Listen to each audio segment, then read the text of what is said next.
Hello, everyone, and welcome back to Old World. We are live once again with another Old World tournament match this is part two, between Frederik and Phiel. And joining me in the co-casters booth today is Nestor. Hello. Hello, hello. Nice to be here. I'm excited to see the continuation of this game. Did you catch the first half of this at all? I didn't, so if you want to give a little, summary of where we're at, Yeah, that'd be sure, amazing. absolutely. Pretty interesting game. I definitely don't envy anybody who goes up against Frederik for their first multiplayer experience. He's Yeah, super certainly not. He's super experienced and Yeah. very skilled at the game. But we had the Assyrian player Phiel actually had a lot of pretty decent forward momentum in clearing. He went down this northern path and had Yeah. better clear momentum than Frederik, but he kind of overextended himself and got all the way down Mm. here to Tumbos, which is the hunter city, and before he was finished clearing this camp, he hadn't even settled the city that's behind Tumbos. Um, Frederik came up with a tactician and locked Philip's units down, and basically how that played out was the Assyrian player essentially cleared most of this lane for Yeah. Frederik, and Frederik was able to settle the cities himself. And now Ah, Frederik, I felt so bad. yeah. But now Frederik, Yeah. through the skirmish outside of Sector X12, Philip has been renaming his cities. I don't get the references, but I'm sure they mean I something. don't get them either. Yeah. But there was a battle at Sector X12 for a little bit, and then it seems like just before we ended, Frederik backed off. Okay. Well, sounds like an eventful game though so far. From what I can see, both players seem to be about even on science, and the economy doesn't seem to be at vastly different levels, although Frederik has a substantially better order economy, it would seem. But yeah, I'm excited to see Frederik play. I don't know if I've ever seen him play Network, but I've played against him many times in Cloud and always lost. And Yeah. I think anything good that I do is because I've tried to copy Frederik. I've always said the same Oh, thing. I've never actually played against him, but I feel like I basically pay attention anytime he speaks up in the Discord and has anything to say about anything. And for quite yeah, a while, I'll give you a great example. Like the scholarship beeline, for example, is very popular, or at least it yeah, was very popular, it like was bread very and butter popular. strategy. And so Frederik's the first person who ever actually got me onto that, even before I was even playing multiplayer. Like the first time ever was like, wait, go straight for scholarship. Why? Yeah, It was after Frederik like wrote about it on the internet, and so yeah, no, same. super exciting to watch him play. Yeah, no, it's completely the same. I mean, I yeah, I think I have probably a good 15, 20 duels against Frederik, and I lost all of them. And every time there's a new nugget of wisdom, like, how did it annihilate me this time? And then it's like, okay, this is the new meta. Yeah, I should This is what drum I up have the to do courage now. to actually play him, so maybe I can learn a thing or two. But honestly, I don't even challenge him to a duel because I'm just convinced he'll beat me no matter what I do. But that's really Yeah, funny. Yeah, he's a very good player. So you know, I think maybe a little bit of conservative play on Field's part. If he didn't overextend himself down this northern lane, I think he would have had a solid base. But then the other thing that's tricky if you're going against somebody with such a skill level is you also have to they have um to do something because yeah, probably playing a default game against him, it's probably where you will lose because that's what he's amazing at. right, exactly. And that's what I was thinking, because it's like it's really one of the risky plays where it's like trying to end a game early is super risky. But for some players, it's like you have to basically you're gambling that you're better at playing the whole long eco tech pathing game. Like basically, Yeah, if you don't have confidence in your turn 100 game, um, some of these players, like Frederik, Aaron, Fluffy Bunny, you get them to turn 100 Yeah. if you've just left them alone all game, and it's I don't. Yeah, that's a hard game. Yeah, no, for sure. And I mean, there are different ways to be good at turn 100 or even mid game, or it's both in terms of the eco game and in terms of the strategic movements. I mean, some players can have amazing economies and be able to really optimize everything, but if you make mistakes when you fight, you don't move your units in the in the optimal ways, utilize all the mechanics that are in Old World, then you can still lose against a player with weaker economy. Yeah. And I think Frederik is probably good at everything. So let me just double check the chat, make sure we're going all right. Boop, boop, boop. Yeah, it doesn't look like they started yet. No, I don't think so. Yeah, they did need to wait. That's fine. I'm looking a bit at what the kind of economies are looking at. So we have a Yazilakaya for Assyria. So I guess he wanted to go for some religious play, maybe. Well, actually, I think that with the consolation prize, I caught a note last session. I don't know if it's there anymore. Yeah, right by his capital, it says 1 turn with a sad face. So I'm under the impression that he was attempting to get the pyramids and didn't. So then he adopted to just get the Yaz instead. Yeah, I guess that's better than nothing, but he needs to get his religion up and running to actually make it worth it. Yeah. I guess I would probably rather. I mean, how much the Yaz is 600 stone. I mean, at that point, you might as well have just saved up for like a necropolis or an Apadana. Well, the good news is, I mean, I guess there's a hill kind of close, but there's no real hills in the capital, so it's not like he traded the necropolis opportunity yet. Although I'm sure, I think we have an artisan city. Yeah, Frederik's second artisan actually has developing culture, so he could get the necropolis up in that city, or even swap the tile to the capital if he wanted to. That's always a neat trick. Yeah, or put it in his hunter seat. I mean, I'm a big fan of putting wonders in military, in like secondary family seats if I want strong culture there, because it's one great way to get the culture to strong. Exactly. It's actually a really great way to get the culture up, because that's always tends to be the bottleneck. I think it's so funny because sometimes you can like play a champion civilization. You get your champs all set up to build a lot of military. You get your 7 laws, and then you realize you're still developing culture and you're nowhere near strong. Yeah, and that's always very sad when that happens. And putting down a wonder there can really be the solution for that.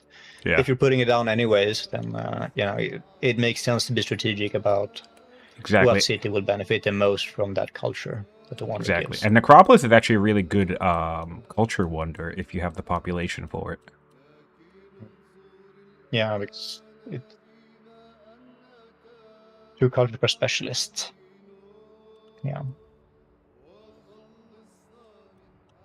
That's true. Yeah, so we're it looks seeing like Assyria's moving up. See, this was my thing. Early on, I really think, I know you didn't catch the first half, but I think basically one issue that Assyria is going to face here is that I think they poured too many resources in defending this city. Because if you look at the stats at this point, units lost. Frederik had lost 1 unit, and Assyria had lost 7.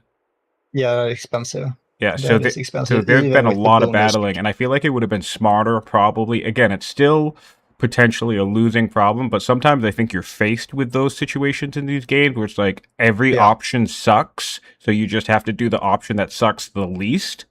And in this case, I think Assyria should have abandoned this city and just saved the units, built up military. Maybe he could go for counterattack, or maybe he could have sent military south and expanded down on that lane instead.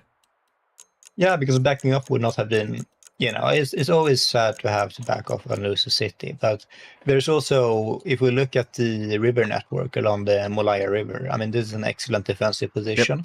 So if he had backed off, he could probably have saved all his units, and Frederick would not have been able to follow if he had just hid behind that river. Yeah. Yeah, or there's a lot of slingers on the Kushite side. You have this whole mangrove forest you could have defended. There was lots of better options, better terrain closer to your borders, closer to better build queues that are building your units. We have the champ seat back here. Yeah, So yeah, it's just that's one of the things that I think is difficult to learn because I think we're so convinced that like as soon as we're put on the back foot, and in some ways this is true, but as soon as you're put on your back foot, you're already beginning to lose, right? But we've seen a couple yeah, of games so far where early on, a particular player has been pressured a great deal into what seems like a losing position, only for them to just kind of play steady, consolidate what position they have, and then come back yeah. later on for a win. So that's a very important. Tactically retreating is a very important skill to develop. Of just kind of cut your losses and do the best you can with what you have. No, I absolutely agree. And I mean, I think I've gotten to the point where I try not really to prioritize developing my like frontline cities very much. Hmm. If there are good tiles to develop elsewhere in my empire, I will prioritize building those, because all the improvements you put into the frontline city will just hurt more when you lose them, Yep. and it kind of prevents you from having the flexibility of potentially losing that frontline city, if you really need to defend it because you put all your good improvements there, or like even if it's just your mines, if you lose all your mines and you have no iron income anymore, Yeah. then you're kind of screwed. Yep.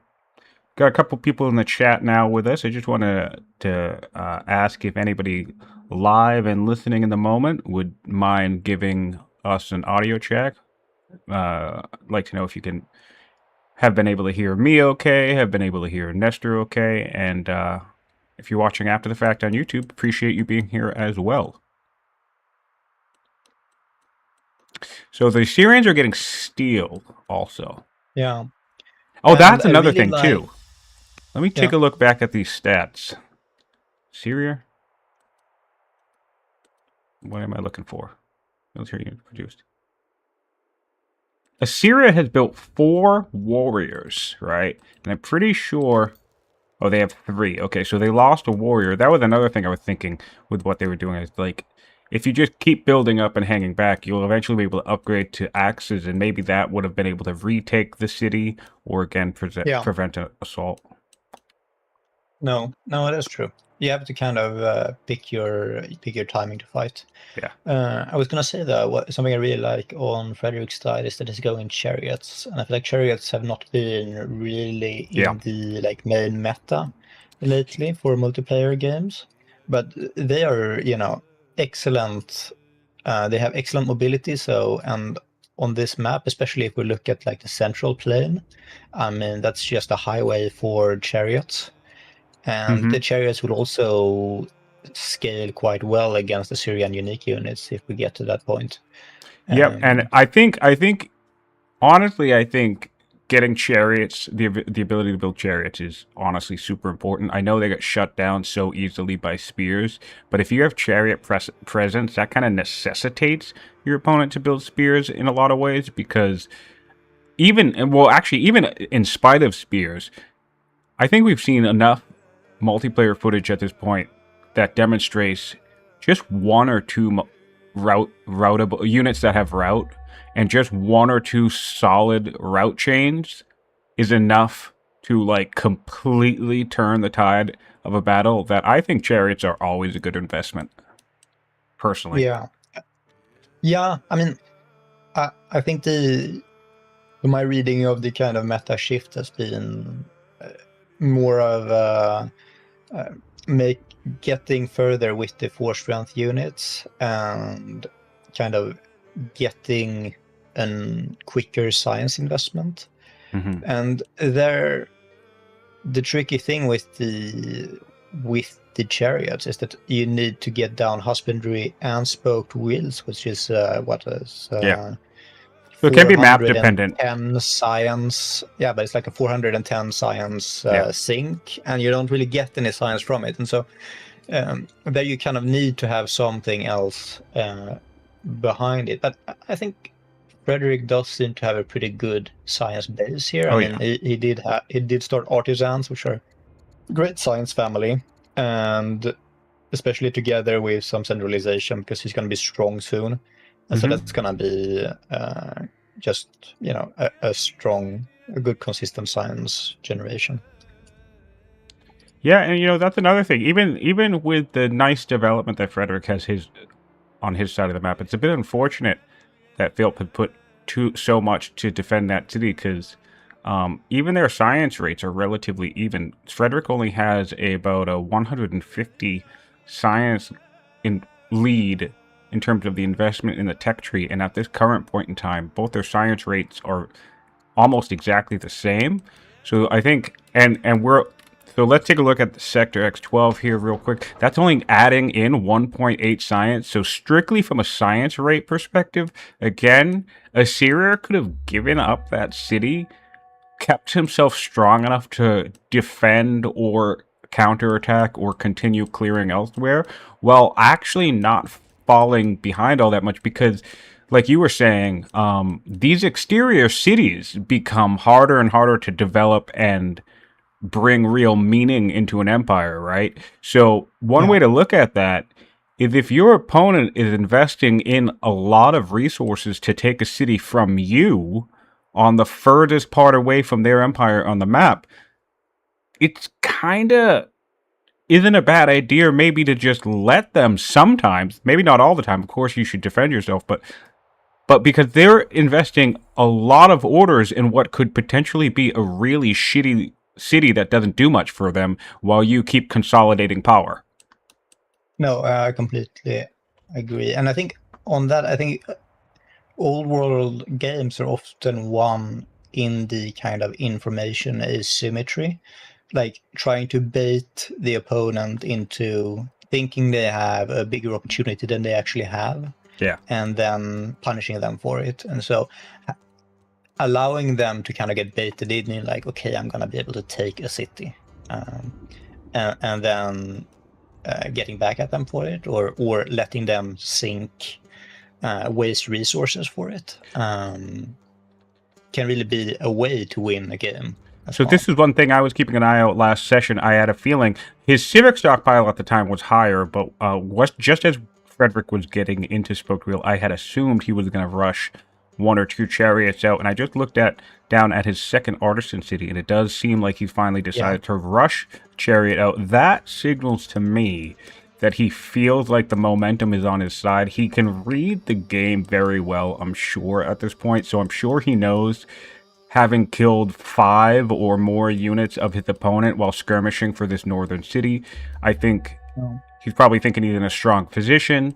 And yeah, if he throws a few chariots across the map, that's going to be a real big deal for Assyria, especially because we know this, Frederik doesn't know this, but especially because Assyria went for axes, so he's not really going to have an answer to spears. No. So chariots are an excellent matchup against the Axis. But I think the rush might also have been related to that he's getting raided now on from the south. And what's really fun is this central lane here by what it seems to be my favorite landmark named the Bogolma Balabi Upland. I just love saying that. But that's all. That's all flatland too. So the chariots can zoom straight across that, largely unopposed, I'm sure. Got a question from chat from the Purple Bull Moose saying low science rates. Sounds like it has been war. Yes. So basically, I'll give you a quick recap of what happened once more. Assyria, with its champ advantage and unit production, pushed hard down this northern lane. cleared this site, settled it, cleared this site, didn't clear this, but opted to move towards Tumbos before it was settled and start clearing this site. However, Frederik had a tactician, was positioned somewhere around this region, and was able to catch the Assyrians off guard, basically killing the 2 or 3 units that came down here, clearing this full lane, and was able to claim both of these cities, settling them for the Kushite Empire. So basically, the Assyrians did most of the legwork on this lane for Kush, and then they skirmished quite a bit outside of this northern Assyrian city. And now we have equalized, and I think Frederik is in a dominant position, possibly going to go in for a kill at some point with these chariots. I think the order differential is so massive right now as well. Yeah, I haven't checked that yet. Yeah, very big order differential at point 30 to 17.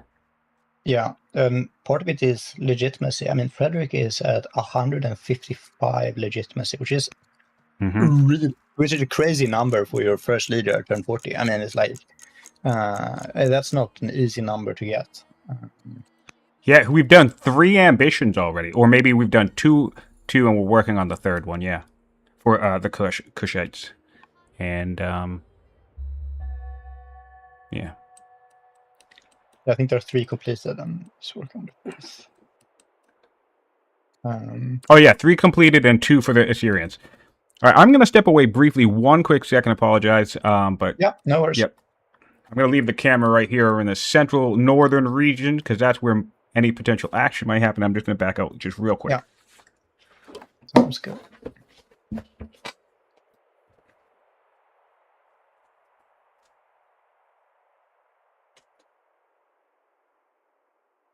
Yeah, I'm wondering what their strategies for the game are now.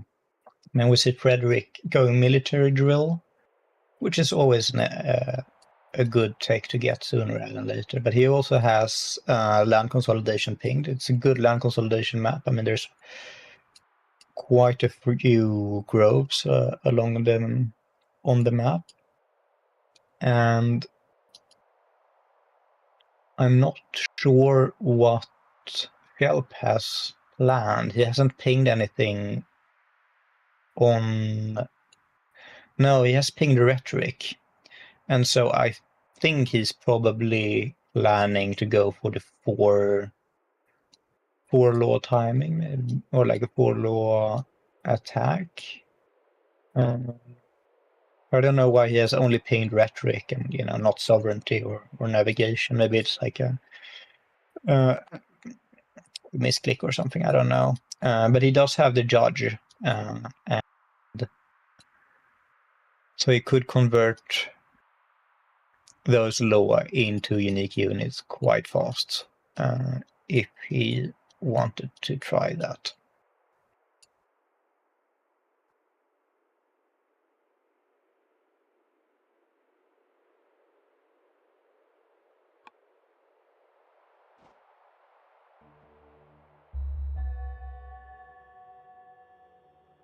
And actually, Frederik's leader now is severely ill.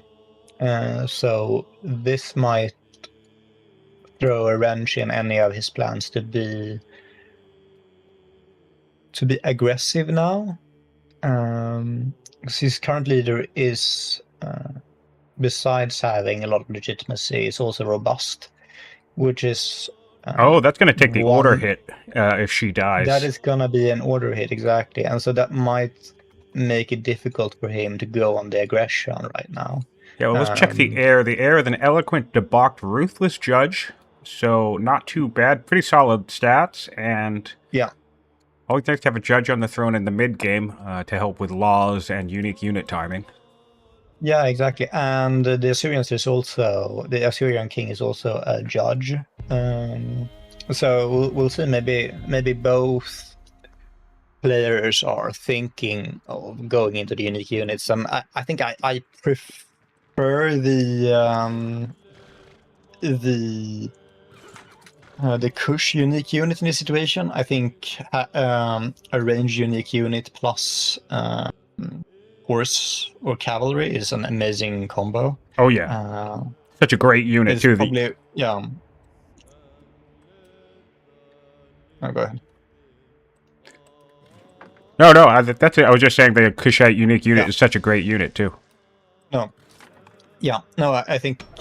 Yeah. So I think if you have the ranged unique units, then I think one of the most amazing combos is to pair it with the cavalry, because Check this out, though. you're I want to point strong this against out. those things.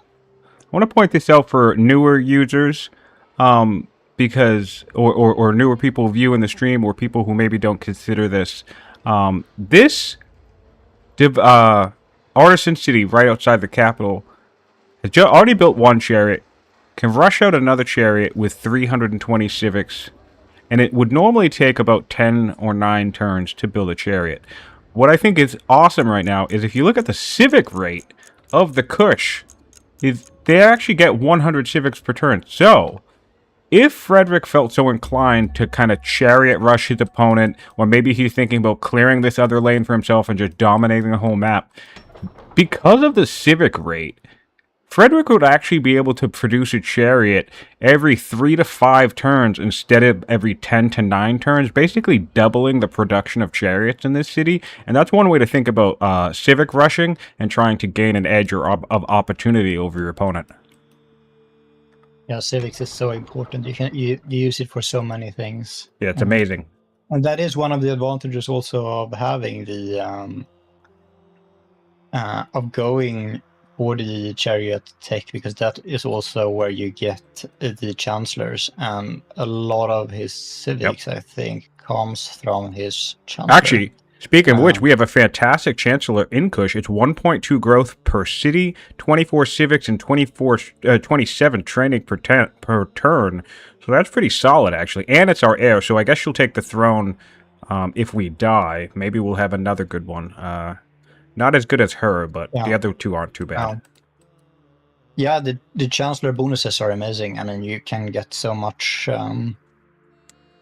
benefit to your empire. Somebody, I forget who it was, but somebody in a recent game had a Chancellor that was giving them 6 growth per city. It was nuts. That is insane. Yeah. That is like, it's getting another freedom, kind of, or it's more than getting another freedom. Oh, yeah. The base growth rate of any given city is 8 usually, so that's almost that's like 80% growth in all cities. It's crazy. Crazy. So what do you think of... Oh, sorry. Nope, go ahead. I'm going to defer to you. You know me. I'll talk all the time. So anytime you speak up, if I start to talk, what I'm going to do is I'm going to pause so you can get your thought out. No, but what do you think about... Purple Boomers was asking earlier about science rates. I mean, what do you think about their science rates now? I mean, they're not bad, but they're not going for to the moon. No, so basically, for me, I think this is basically a baseline benchmark. You've probably heard me say this tons of times, but my general rule of thumb is have whatever science, have your science rate match whatever turn you're on. So, for example, with Frederik, we have 44 science per turn on turn 43, which means that's basically fine. Is it amazing? No. But is it horrible? I would say also no. So for me, my baseline bare minimum you're doing okay with science is whatever turn you're on, have that much science per turn. Now, obviously, we want more. We know that you can get higher, I can get higher, Frederik can get higher. We can get something crazy like 100 science or even 150 science in 50 turns. But often that's with more greed or with less conflict or luck from events or whatever. So yeah, my thing is my standard rate is match it to whatever turn you're on and go from there, I guess. Yeah, no, I think that is a good target, especially if, and it's something you can reach even without going into a core science tech. You don't need land consolidation for it. You don't need hydraulics for it. You don't need architecture for it. This is something you can get with just the base, with some reasonable character choices and just a few acolytes and officers and apprentices. One thing I like here out of base unit. one thing I like here out of Assyria is we are putting the shrine of Ashur, the king shrine, down right next to the Yaz, so he's getting that extra order synergy, which is exactly what Frederik did down here. But it's nice.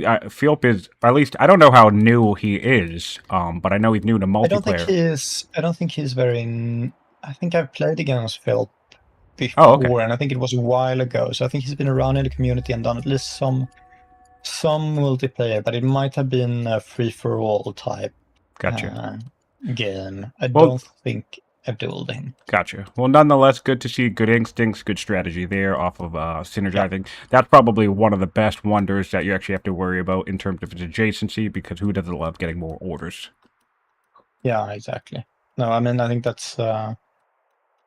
I love the shrine or this the wonder shrine. I don't know what people call it. It's so. I mean, orders are so valuable in this game. You can Yeah.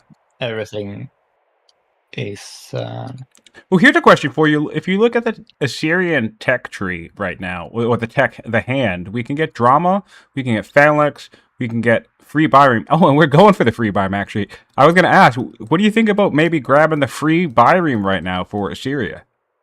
I mean, I think it's a great play Yeah. on all C maps, or where there is like where the vectors of engagement are kind of dominated by Cs. It's so important to get ships down early.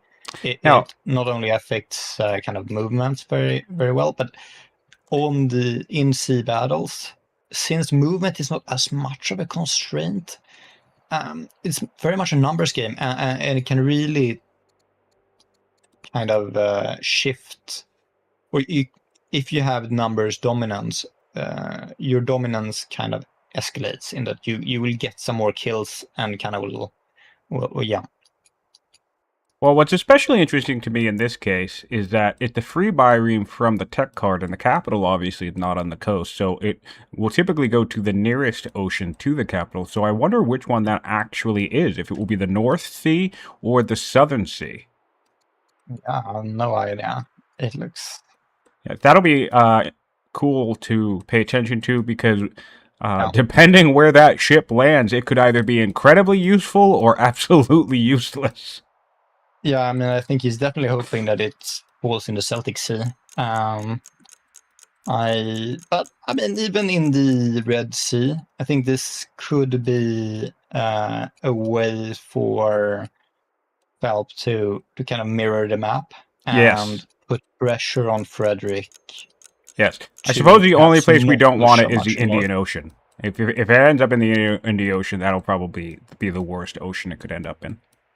Oh yeah, that would be horrible. That would be horrible.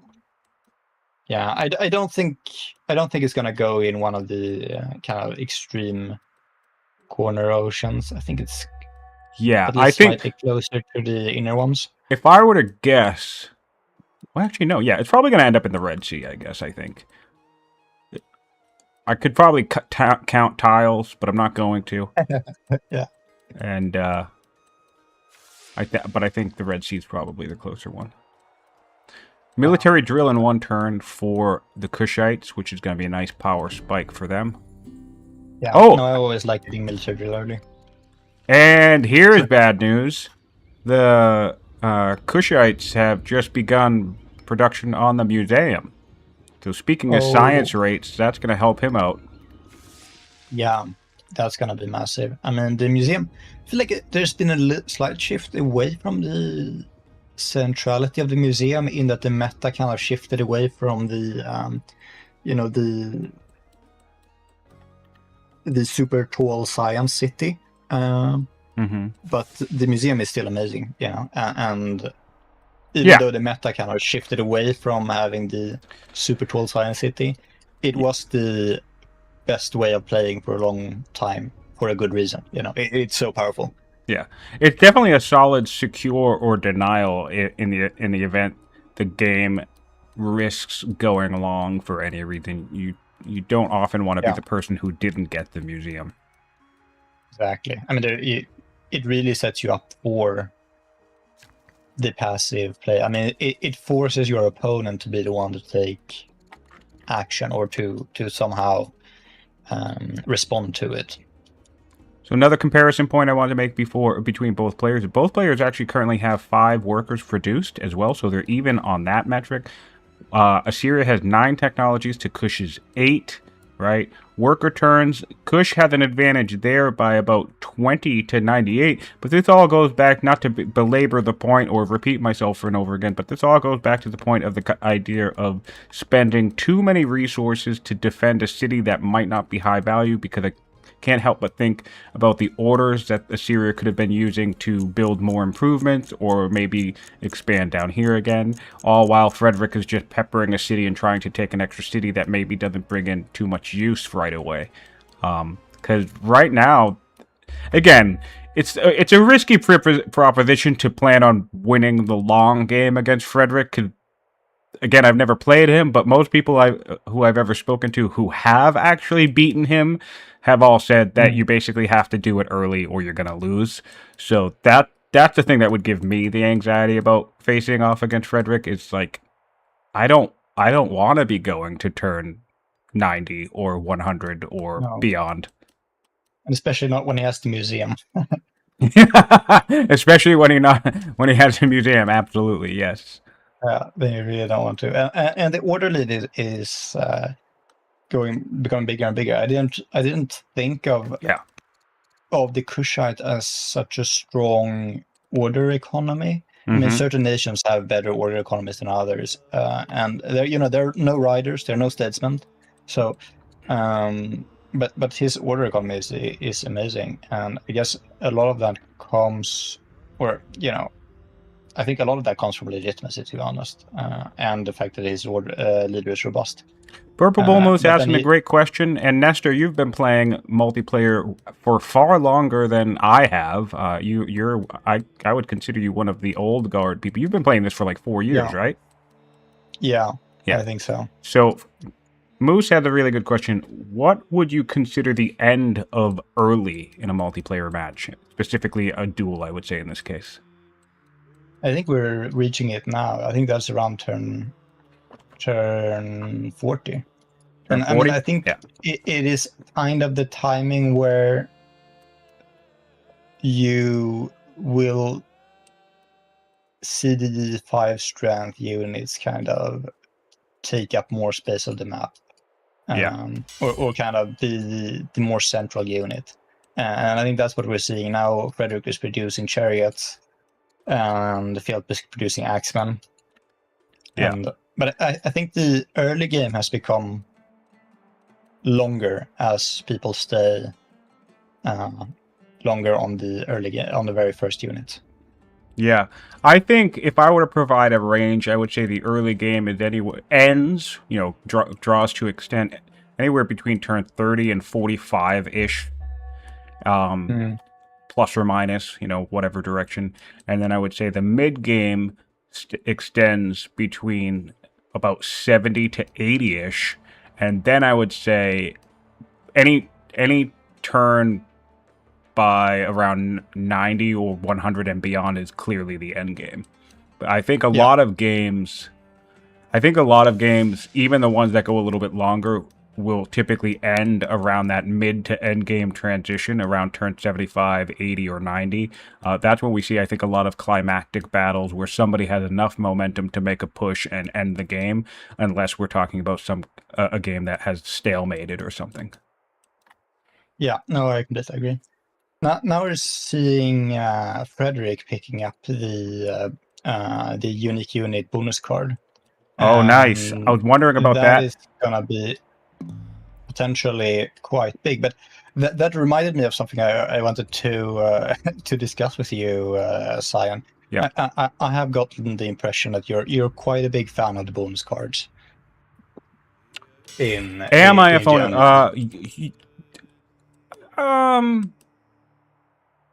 Yes, I think I could say yes that I'm a fan of bonus cards. Because I'm a bit of a bonus card skeptic, in fact. I feel like, they are quite expensive in terms of science, and even arguably one of the best ones here is the unique unit bonus card. I mean, it's 250 science. That's quite a lot of science. Yes. That could take you, you could convert that into a lot of later game momentum or economy, or like some good economy science. And I think it's really important to think about like how are you going to use it. So I think if Frederik doesn't actually utilize these unique units in a kind of aggressive way, I think he's just wasted 250 science, because he doesn't need them for defense right now. Yeah, it's certainly an interesting decision, and one I was looking out for when I noticed that the bonus card had landed in his deck, because navigation was still in his draw pile when it landed. So that was the remaining card in his draw pile. So it just so happened that the Magi archers showed up in competition with navigation, and I was really curious what he would pick, if he would stay on and press to navigation, which has very high value on this script in general, plus it gets you more law momentum, or if you get the bonus. So I do think it's interesting that he selected the bonus. I'm not sure, honestly, which I would pick in this situation, though I will say I absolutely have neglected bonus cards in lieu of just kind of like sticking to a target and trying to get to a specific technology as quickly as possible. It really depends on the target, the game, and the situation that I'm in. Personally, I do like the 6 strength unique units, and the reason why I like that card the most is because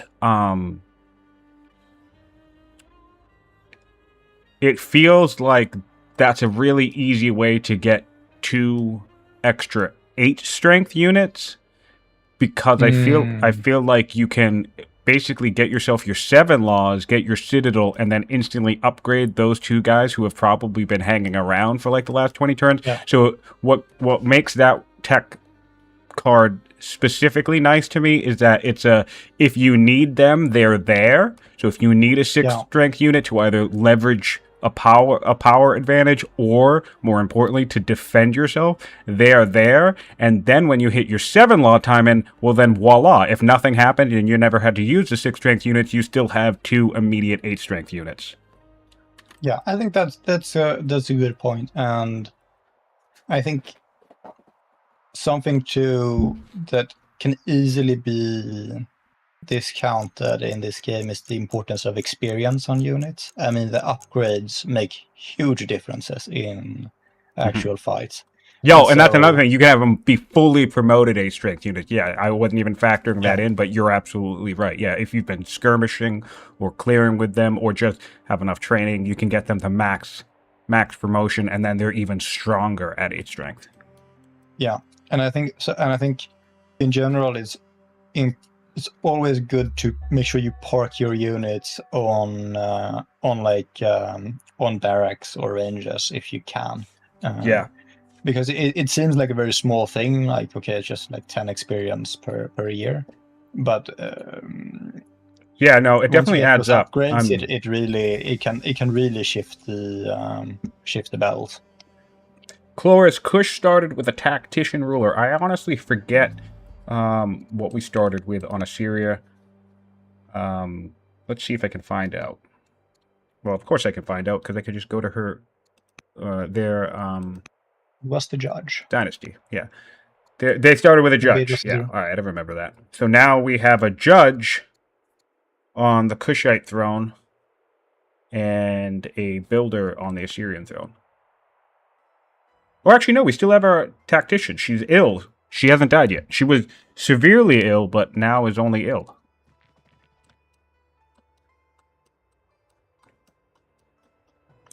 So this is fascinating. This is just Frederik choosing to win more rather than close out the game, which Totally safe, sensible decision. Alcaraz says this all the time. If you're ahead, just get more ahead. So he's sending his chariots down here.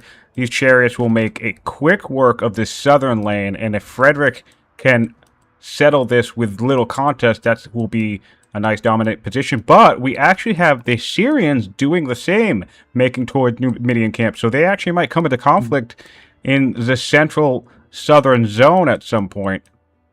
So nice to see that the Assyrians are pivoting and trying to gain some territory.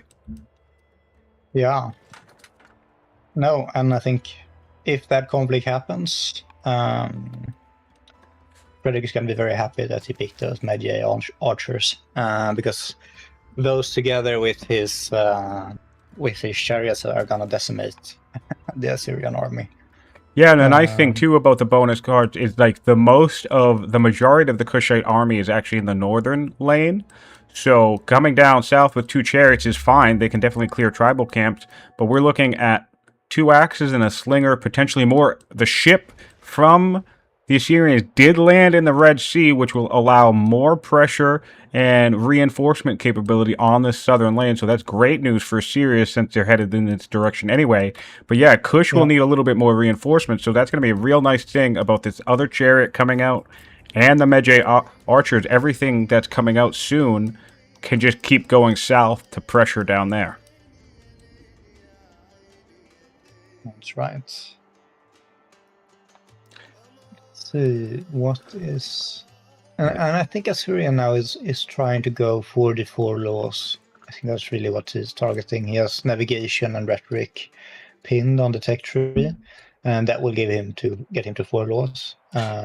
Wow, this is interesting though. Rhetoric and navigation is in the Assyrian hand, and we're choosing rhetoric first instead of navigation. That surprises me quite a bit. Yeah, because his order economy is quite bad right now, so he would benefit quite a lot from those 5 extra orders. Yep. And it's also good to be ready with tile buying in case it kind of colonies would be amazing for the Assyrians if they're coming down here to settle. If they can establish a nice coastal border chain real quick, that will protect them from Kush. Yeah, well, he probably doesn't really have the order economy to do the tile buying yet, but however, for Frederik, if he got into navigation, then he should probably definitely go for the colonies. Yeah, and really kind of cement his position, because it makes such a big difference once combat comes, whether you have those movements. It can really allow you to position your troops in ways that win you the battle.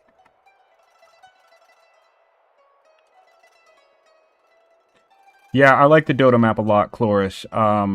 And the good news for you is, for the most part, barring some exceptions, most players can expect throughout their time in this tournament, if they've played on one particular map script, it will be very unlikely that you'll get that same map script a second time. It's still possible with the way that we have the algorithm assigning scripts to people. That's not completely guaranteed, but we actually do make the effort that if 2 players have played on a wetlands map or a desert no coast map already, that they're not going to get that map again. They're going to get a different map, which is one of the reasons why we have such a large map variety. Not that they make it fun for the viewers and us casting to have more variety with each landscape, or fun from a practice or strategic perspective, because you have to go into each map with a different approach, but also the extra variety makes it so you don't fall into this trend of being like, well, okay, I'm going to play a coastal rain basin map this time, and I'm going to play another coastal rain basin, and just fall into this like entrenched, stale sense of strategy. So, you won't have to play. Maybe you'll get a Dota map next time. No, I really like this change with the variety of maps. I didn't play last tournament, but my impression was that there was a lot of coastal rain basin Yeah. and I think we saw a kind of, I mean, a growth or like an establishment of the land consolidation strategy during the last tournament. I mean, I was gone for most of last year from Old World. I was taking a break, and I think before I left, the land consolidation, was not really in the meta as like this is what you do for science. Mm-hmm. And I wonder if the fact that in the tournament it was often on the coastal rain basin, which is a map that has a lot of groves, that Yeah, both. that it has something to do with that. Yeah, both coastal rain basin and inland sea can generate rolls that have lots of groves, and I definitely think that that was a part of it. That it was just a very quick way to get reliable science. As it happens, there's actually a good amount of groves on this particular map at the moment, but I feel like with the Duel of the Ancient script, it can go either way. Sometimes you can get a lot of groves on this map, and sometimes I've seen almost none.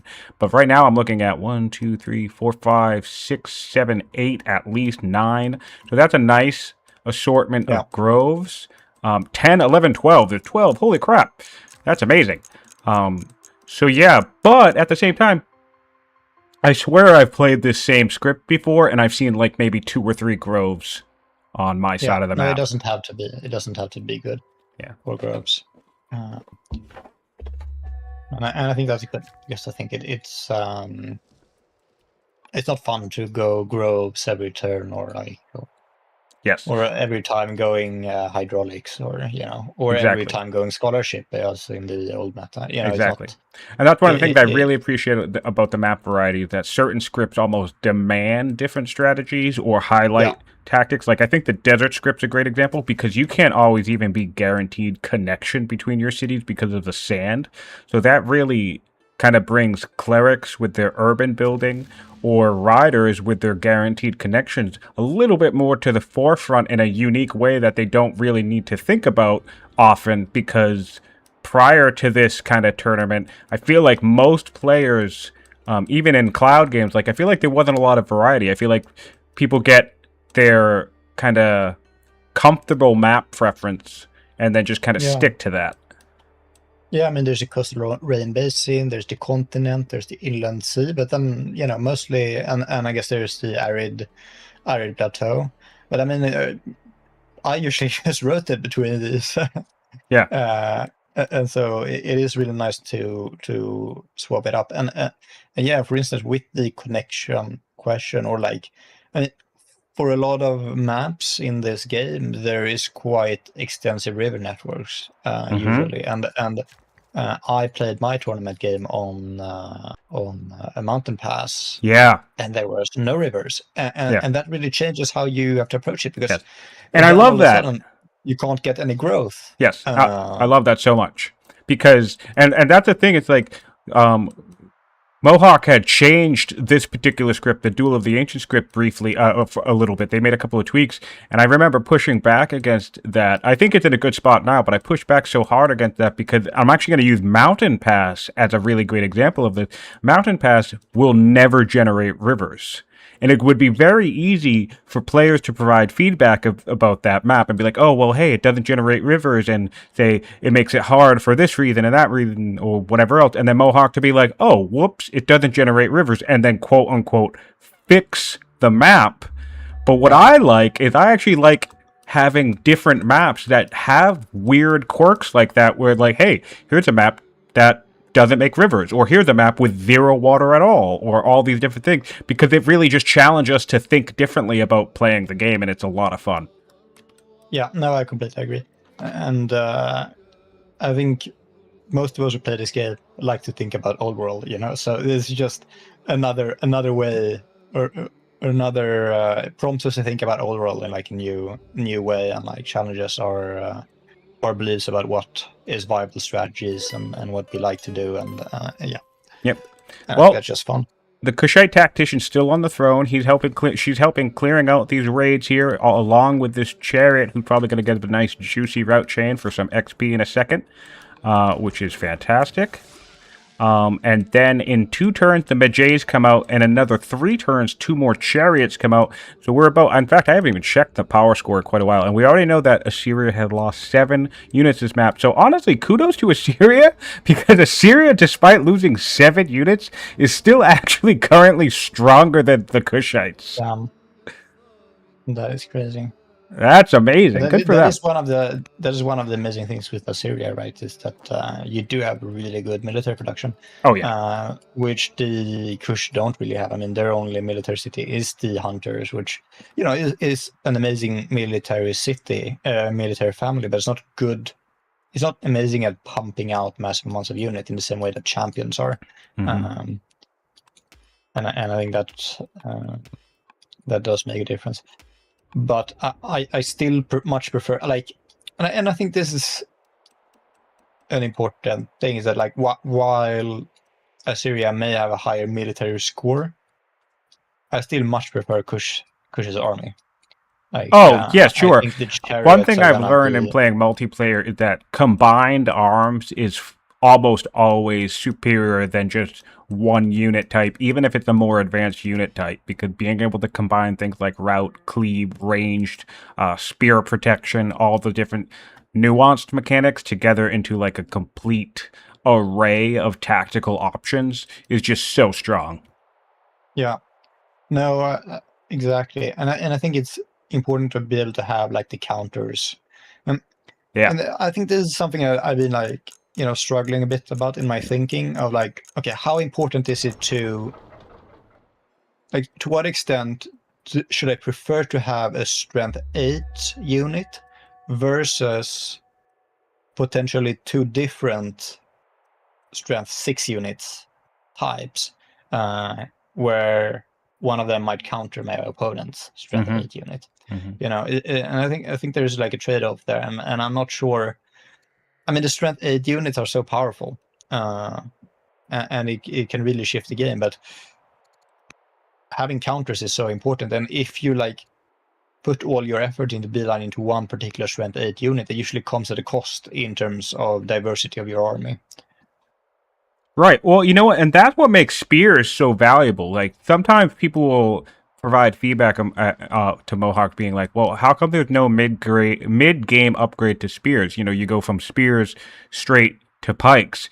And every time I see that conversation happen again, I can't help but think it's because spears are always useful at any point in the game, pretty much forever, because of the way they handle mounted units. It's the zone lock, it's the route stopping stuff. It's not necessarily about their ability to do damage, although they'll still do pretty good damage to a horseman unit, which is an upgrade from a chariot, but it's also about the utility that they add against these mounted units.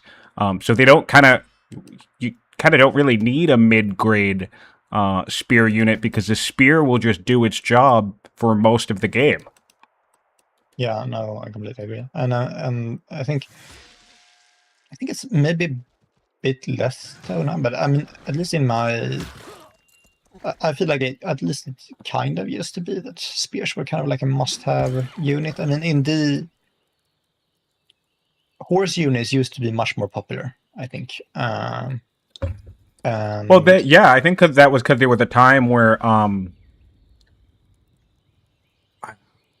either spears didn't zone lock horses, or they didn't stop route, or it was actually both of them. But I remember that spears couldn't do one or the other or both. Like, I think you could still route through spears as mounted units at one point, or maybe you could still drive past them at one point.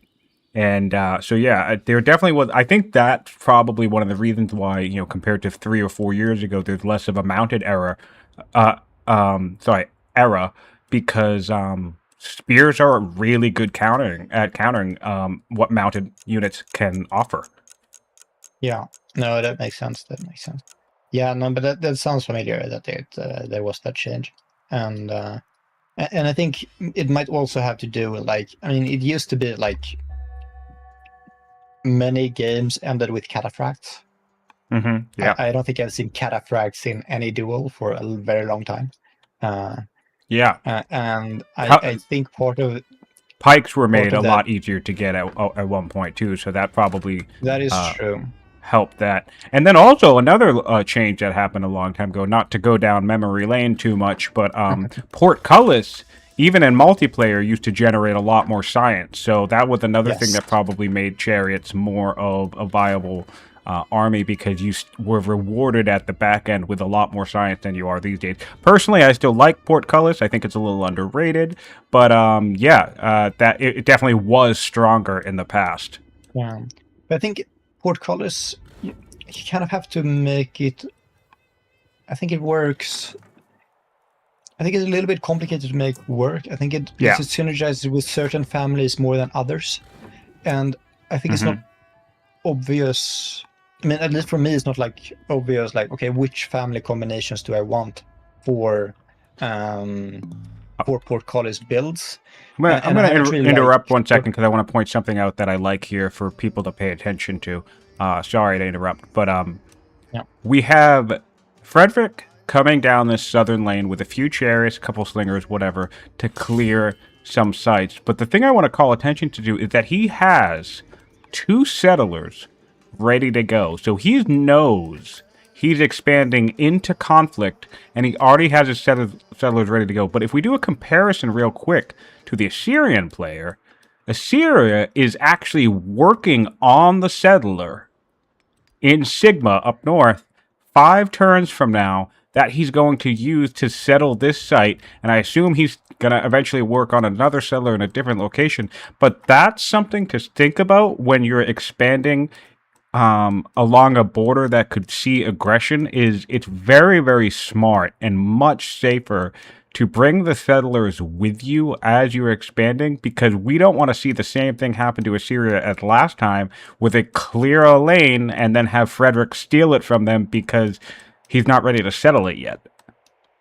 Yeah, and there's so many benefits of having the city. I mean, there's both when you're clearing out units, your units get damaged. You want to be able to heal them, otherwise they're squishy. Yeah. There's also that you get the bonus in combat for fighting within your own territory. It's instant healing.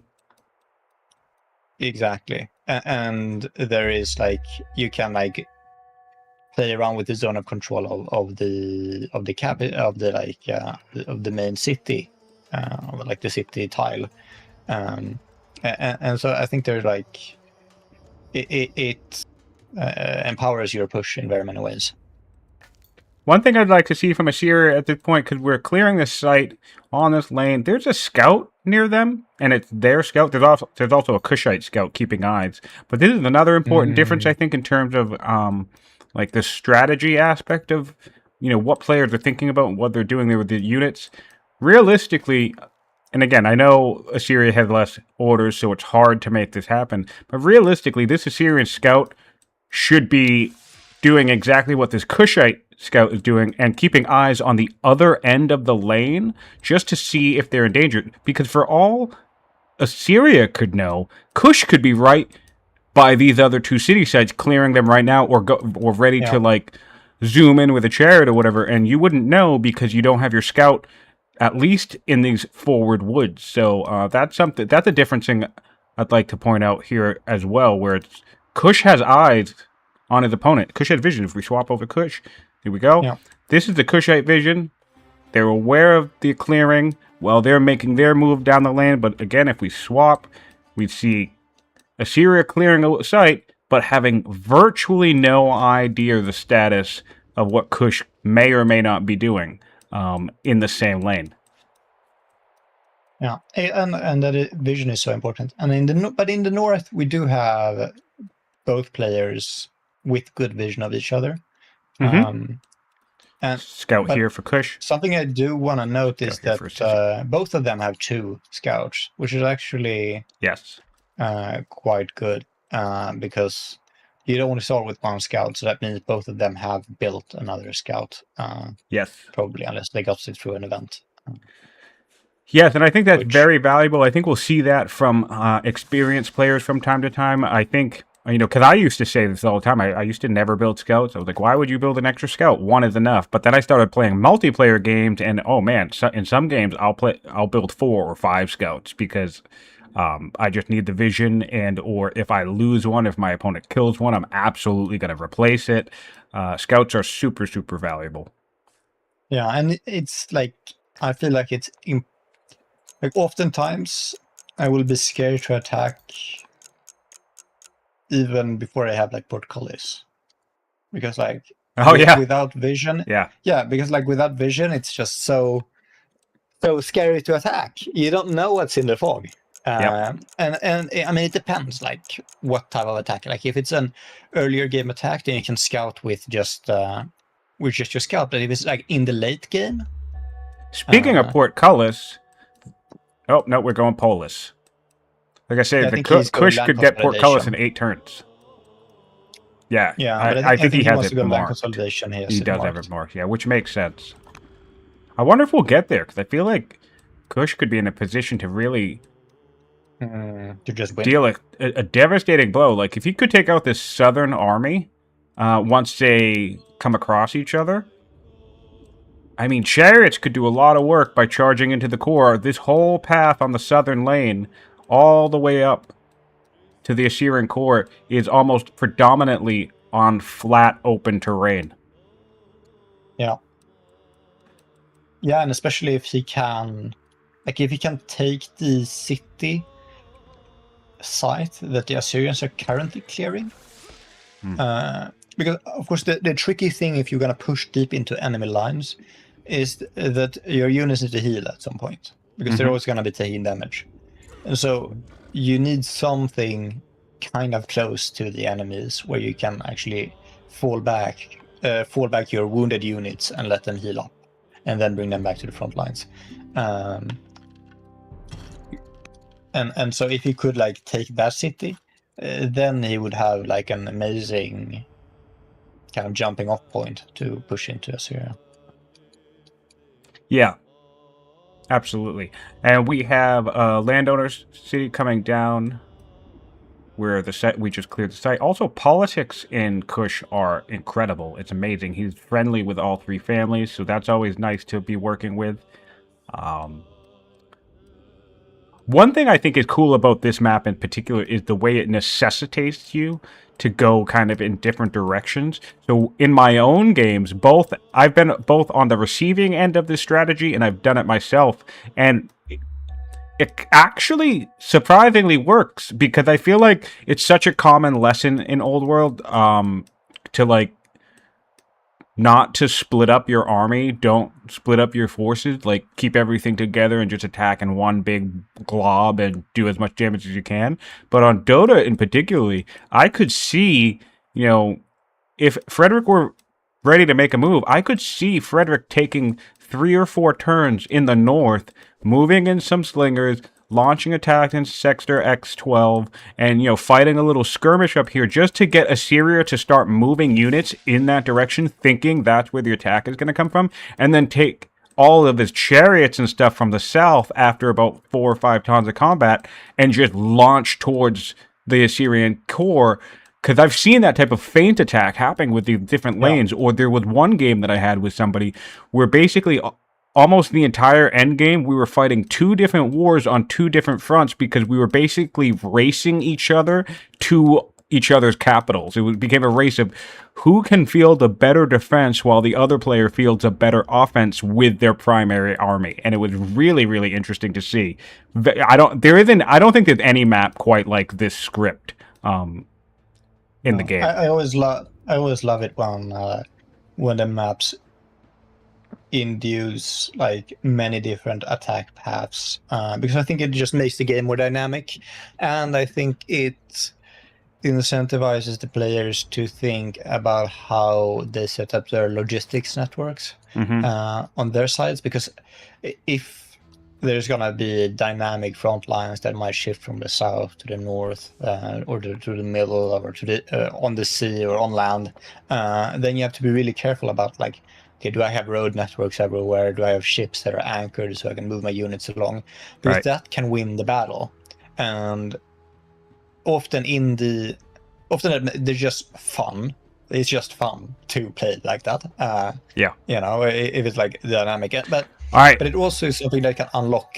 we have to watch for something. We have to watch for something because we have plenty of training in the bank for it, Kush. Plenty of orders, as we know, 30 orders in the tank.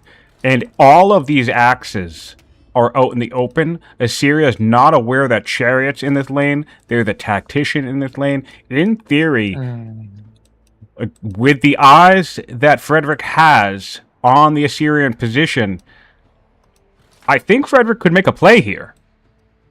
Yeah, I think. So what would you do? You'd rush the.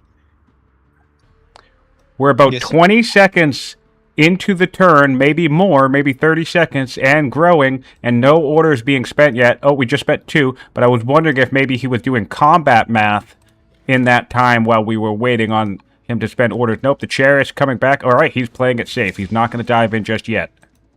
Yeah, because I think it's a little bit tricky. I think I was trying to like do the combat math and like, okay, he could, if he force marches and tries to kill the Axeman with the hero general, then I mean he needs something else to get extra hit. So he would have to force march probably a slinger in as well, maybe, or you know, maybe he. I don't know. That would be like he would get 1 kill, but he would have 2 units vulnerable. But then he would probably also want to force march in the tactician. Well, my thinking is basically, since he has 2 chariots and a slinger, my thinking was he could absolutely kill 1 axe, hit another axe with a chariot, getting it down to low or half health, and then he could stun the 3rd full health axe, basically leaving you nothing but a pretty nearly dead axe and a slinger in the region. And of course, he can see the anchor there, so maybe he doesn't want to deal with whatever is near the northern city. Because he doesn't know how many units there are in Belor waiting. And that could be painful. But definitely a cautious player, which is, you know, smart. If anything gets me in my games among my many flaws, I absolutely can be a little bit too aggressive sometimes. I like taking risks. Sometimes they pay off, and sometimes they don't. Yeah, but I think taking risks is essential to win games, though, because you really have to capitalize on your enemy's mistakes or any openings. And I think I'm also quite a cautious player, and I feel like that is often something that fails me. In that, like, I don't utilize my timing to attack. I think that's one of my favorite things about this game is that there's such a balance that sometimes when you're trying to get advice from people like Fluffy Bunny, it was like, well, you know, how do you know when to attack, or you know, how do you know when to play it safe? And really, the answer a lot of times is I don't know. It's just intuition. You know, you play and you get more and more a sense of the game, and then you just try your best. And sometimes you get it right. Maybe more often than not, you get it right. But sometimes you're also just going to get it wrong. Yeah. Yeah, probably if you're playing against better players that are better than you, most of the time you're gonna get it wrong. Yeah, most of the time. That's true. I still can't beat Aaron in a fight, and it just blows my mind. I can't figure out one of the last games I played with him. I had every possible advantage I could think of in the moment, and he still won. And I was just like, I don't understand how you can beat me when you're weaker than me. Like, how does that happen? And it's just tactics, man. Some people take to it. Yeah, no, it's crazy. I'm thinking now maybe part of the reason I'm such a cautious player is that when I started getting into multiplayer and I was playing a lot, I played a lot of my games against Frederik. Maybe I just learned that if I attack, it goes bad because he's gonna dominate me. We do have the Medjays out now. And they're making their way towards the south, indeed. And that we also have a 3rd chariot coming up. So there's going to be quite a force down here. Yeah. In fact, I want to check the power graph once more now that we've had some more build-up. Wow, surprisingly, Assyria is still ahead by just a couple of points. They're even now, but that really surprises me that Assyria is still about 30 points ahead on power. There's quite a few Assyrian units up in the north, and if you look in District 9B in his championship, there are just 2 Axemen hanging out there, which I don't actually hate because they're chilling on the barracks. One thing I like out of Assyria is that there's actually a pretty decent transport network, because I was just about to say that the unfortunate thing for Assyria is that a good portion of their strength is in the north, but these axes from the champion city can actually get all the way to their other champion city pretty easily, and so that's good news. Yeah. And they've adopted exploration as well, so they can use the full length of that river even though it goes outside their borders. That's good. Yeah, that's important. Navigation in 4 turns from the Assyrians. I want to check back to so by getting the bonus so this goes back to your point of whether they are or aren't worth it. Again, I think there are cases for both. It's hard to really say, but you're not the first person to wonder whether you should just ignore the unique bonus cards and just keep going where you're going. And in this case with Frederik, he actually put navigation, which was targeted and clearly a priority, back into the discard pile by taking the bonus cards. And on the other hand, we are actually going to have Assyria being the first nation to get to navigation on this map, despite and while already having the Byreme in the ocean for the free Byreme card. Yeah. And it's not just navigation; it's also 4 laws. And he's sitting on a builder, so that means he's going to be getting unique units. Frederik, on the other hand, he's floating 1,000 civics, and he has 2 laws. So if he had text differently, for instance, taking that navigation, he might have been able to use those 1,000 civics to convert into more unique units. Cloris is asking a question in chat, asking how Kush has this many orders at this stage in the game. Is it mostly legitimacy? The answer is actually yes. Out of his 36 orders per turn, 19.4 are coming from legitimacy. He has completed 4 ambitions. He had the very long-lived ruler on the throne at 69 years old. It's the starting unit. The starting ruler of the game. She has the magnificent cognomen. So that's another 90 legitimacy. So he's having a really great game on the legitimacy front. Only 2 coming from the pyramids. Sorry, not 2. 8 legitimacy, so 2 pyramids. Also, if we look at what decisions he's been making in events or things like exploring, he has a lot of event legitimacy as well. If we hop over into a breakdown for the Assyrians, however, let's take a look. We obviously had our first ruler die at the good, and we are now ambitious. So in comparison to the queen who's generating the Kushite queen who's generating 90 legitimacy, we're only generating 45. We've only finished 2 ambitions in comparison to Kush, who has finished 4. So basically, when you add those 2 things together, we actually have half the amount of legitimacy from those 2 things alone, both the ruler cognomen and the ambition finished. So that's going to amount to some of our order loss. We're getting 11.2 orders from legitimacy as the Assyrian Empire versus 19.4 from the Kushites. Oh, and also, yes, good point. Thanks for catching that. We also have robust, which is an additional 4.5 orders. There's robust, and then there's also husbandry for Frederik, which... Yep, and we also have husbandry. That's a new thing. We have, well, not a new thing. We got that last session, but there's husbandry, and the Assyrians don't have it. So that's at least 2 orders, I believe, or at least 1. So it all adds up. But the legitimacy certainly is a big contributor. Yeah. And yes, he will probably lose about 10 orders when that ruler dies, indeed. Probably closer to 8. 8 to 10 rather than 10 to 12, I would say. Now, how does it usually work? You lose half. It divides into 2, your legitimacy. Yeah, the cognomen legitimacy itself. So whatever the cognomen is worth, so in this case we have the tagged out the Magnificent, which is 90 legitimacy. For the current ruler on the throne, it's going to divide that in half.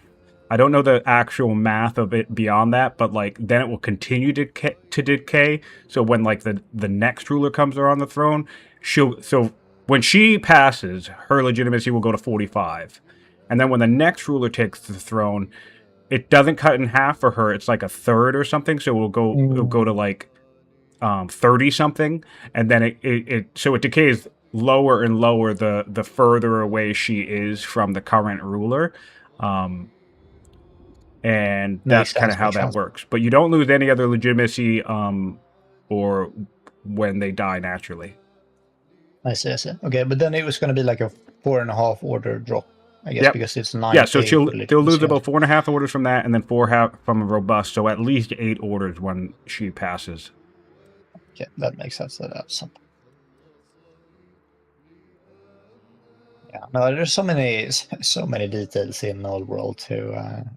I love it. Oh That man, that's why I'm yeah, so addicted to it. I can't stop playing it because I always feel like I'm learning something new. And even if I reach a point where I feel like I'm not actively learning anything new, I feel like I'm improving or iterating on yeah, some type of strategy or technique that I've been like working on, or like it's fun to just try new wacky new stuff. Like, you know, now that they've buffed coinage like a billion times in the last year, I'm actually taking coinage and just messing around with it as a tech and seeing if I can make it work with anything. You know, can I build a strategy around it? And if I can, with what nation and what way?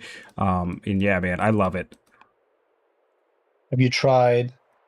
I mean, in like the old days, the meta was for a long time that you would get high growth in a city, and you would go with the Odeons and the Elder Acolytes, no, the Elder Poets, and you would Yeah, just poet stack, pumps. Yep, yeah, Poet Pumps, yep. and then you would pair that with building what are they called, inquiries, and you would just be inquiries Inquiries, spamming. inquiries. Yeah, yeah, yeah. Uh, Yeah, that makes sense. and I wonder if you could maybe play something like that with the markets, with with the elder shopkeepers that give growth per culture level. Maybe you could Yeah, like maybe. The thing that I because like now is anyways, that fact that you can get the fare at strong culture, because then basically by the time you get coinage, you'll have at least one city. Well, maybe not by the time. If you're, I don't think I'd want to straight beeline it, but you could definitely grab it as a mid-game pivot, and then when you grab it, you have at least one strong city and culture. And if, man, dude, if you have a judge, you can basically get 3 elder shopkeepers in that city in no time that are all being amplified by the whole line. So it's like 150%. Dude, your income goes up so quickly when you do that. yeah, And yeah, I'm not going to say it's like gonna become the new meta strategy, but I've been messing around with it and it's been fun. and that's the important part is make it fun. Yeah, yeah, yeah, yeah. Um, Also, if for anybody who likes doing things like militia or conscript spam, if you have the full market line in a city with a couple of decent growth resources around, because you'll get all that growth from the shopkeepers, you basically have a hub that can one-turn militia or conscripts pretty reliably, and that can come in handy too, just for trash to throw into a fight. Gumming up the works of your opponent. Alright, so let's see what we're doing. We're having a little bit of a standoff in the north here, which is good news for Assyria, I think. Assyria wants... Not Assyria. Kush wants Assyria to be putting units along this border, because I don't think this is where the action's going to happen. Kush can see more units moving down here. I think we're going to see a battle down here for eventually, because Assyria is moving more units down south, gearing up to clear sites, but their scout still hasn't advanced down this southern lane, and yet we have a Kushite slinger invisible in the woods alongside that scout. So still really good visibility for the Kush. They have eyes on the entire lane at this point, and so they can get ready to make a play momentarily once these archers catch up. You're an aggressive player. Would you just what's your inclination to skip this Namibian site and go straight for like perhaps juicy route on this when those 3 axes were out in the open and step? one of them was half health, I would have gone right in. I would, like I said, I would have routed, I would have killed one, damaged the other one with the same horse, and stunned the full health one and just started a fight.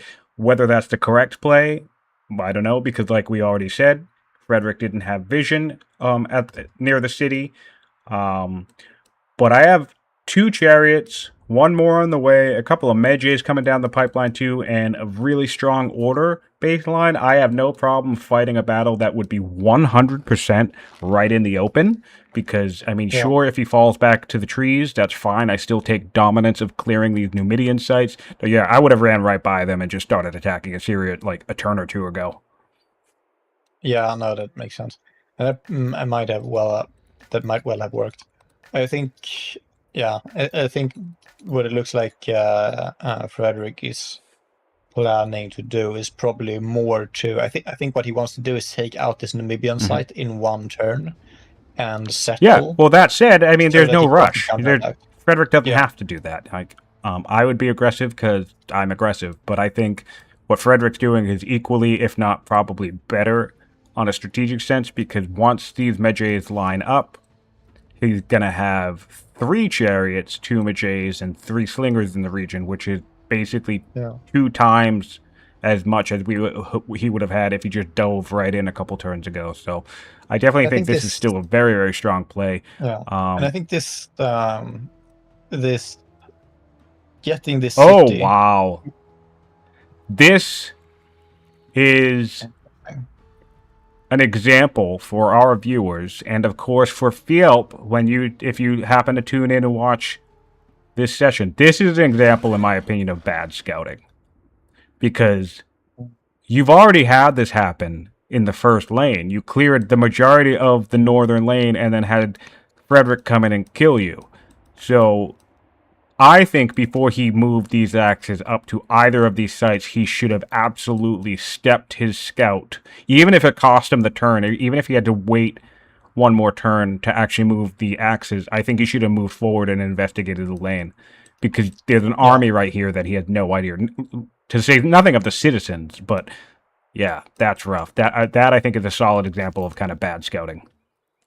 Yeah, no, I agree. Now, though, I think Frederik should go in.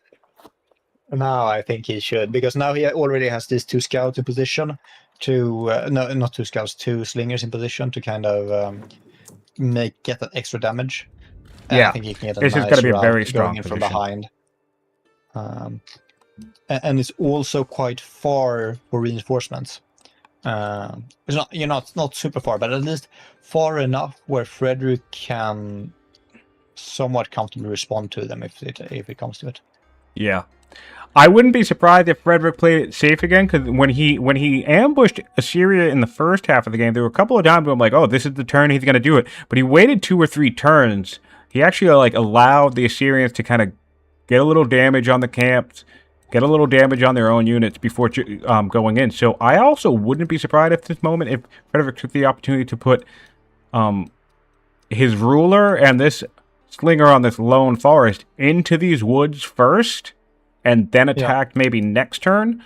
Either or would work for me. Yeah. I mean, one strategy is also to just let him clear out this Namibian site. And take his own Namibian site, settle that one. Wow. Because because he does not have a settler there. And as the borders would collapse, he would kind of be trapping the Axemen on his side.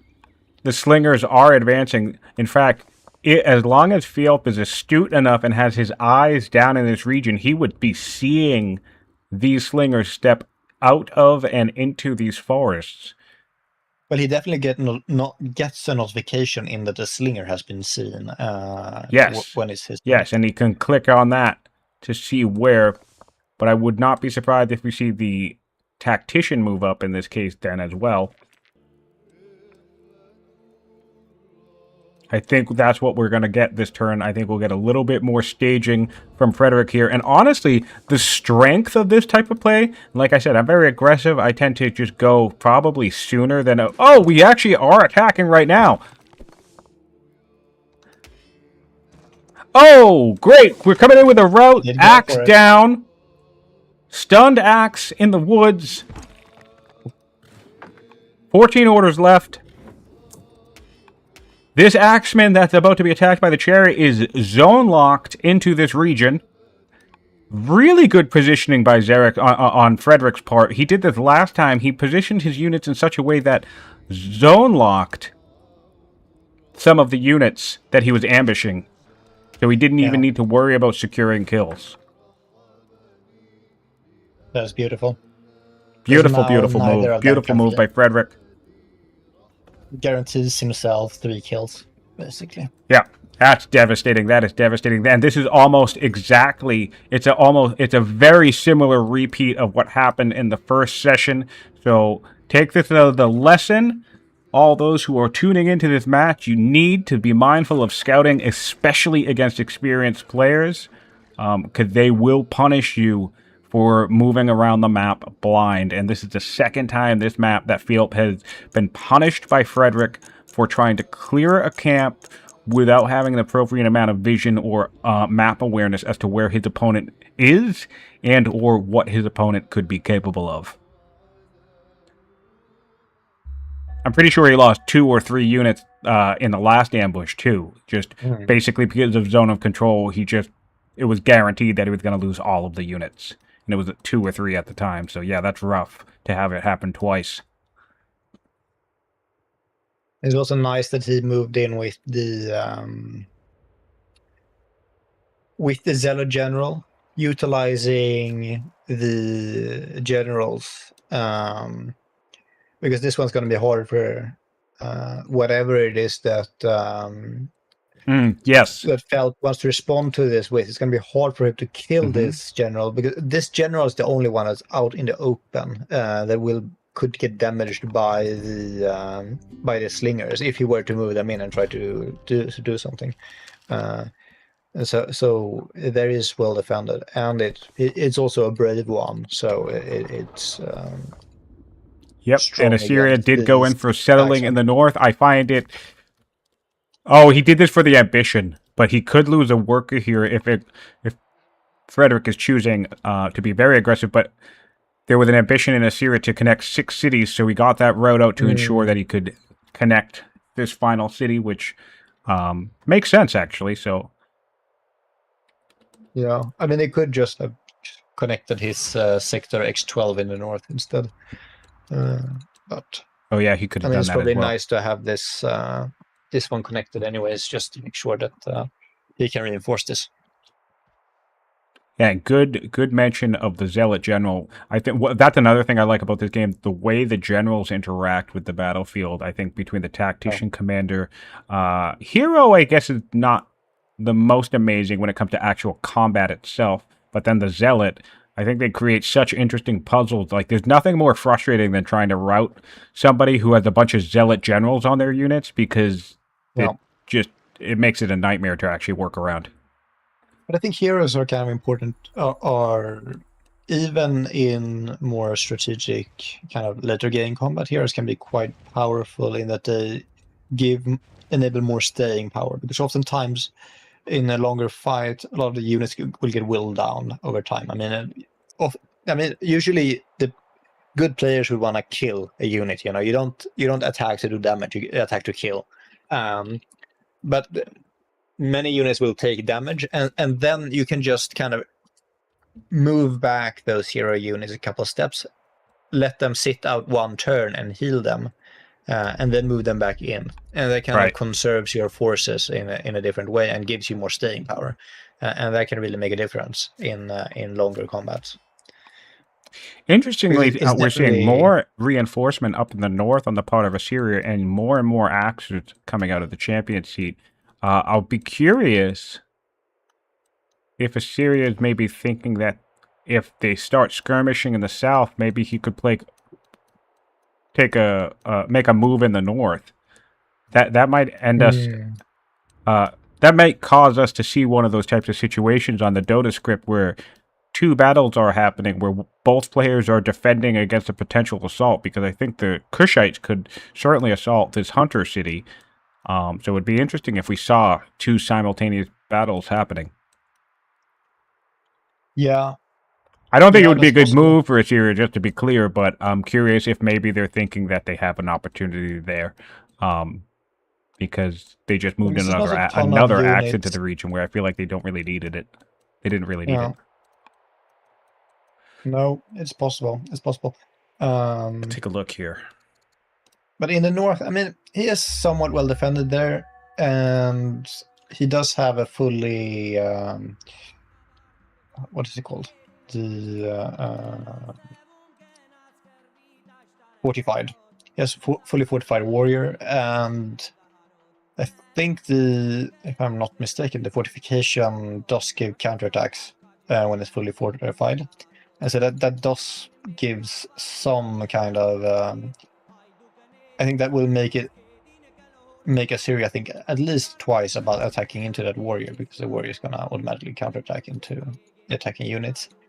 And there's some nice upgrades on the slingers right there. I mean, Yep. 2 of the slingers have Eagle Eye, and he can get the Eagle Eye on the 3rd one, the one inside the city side as well.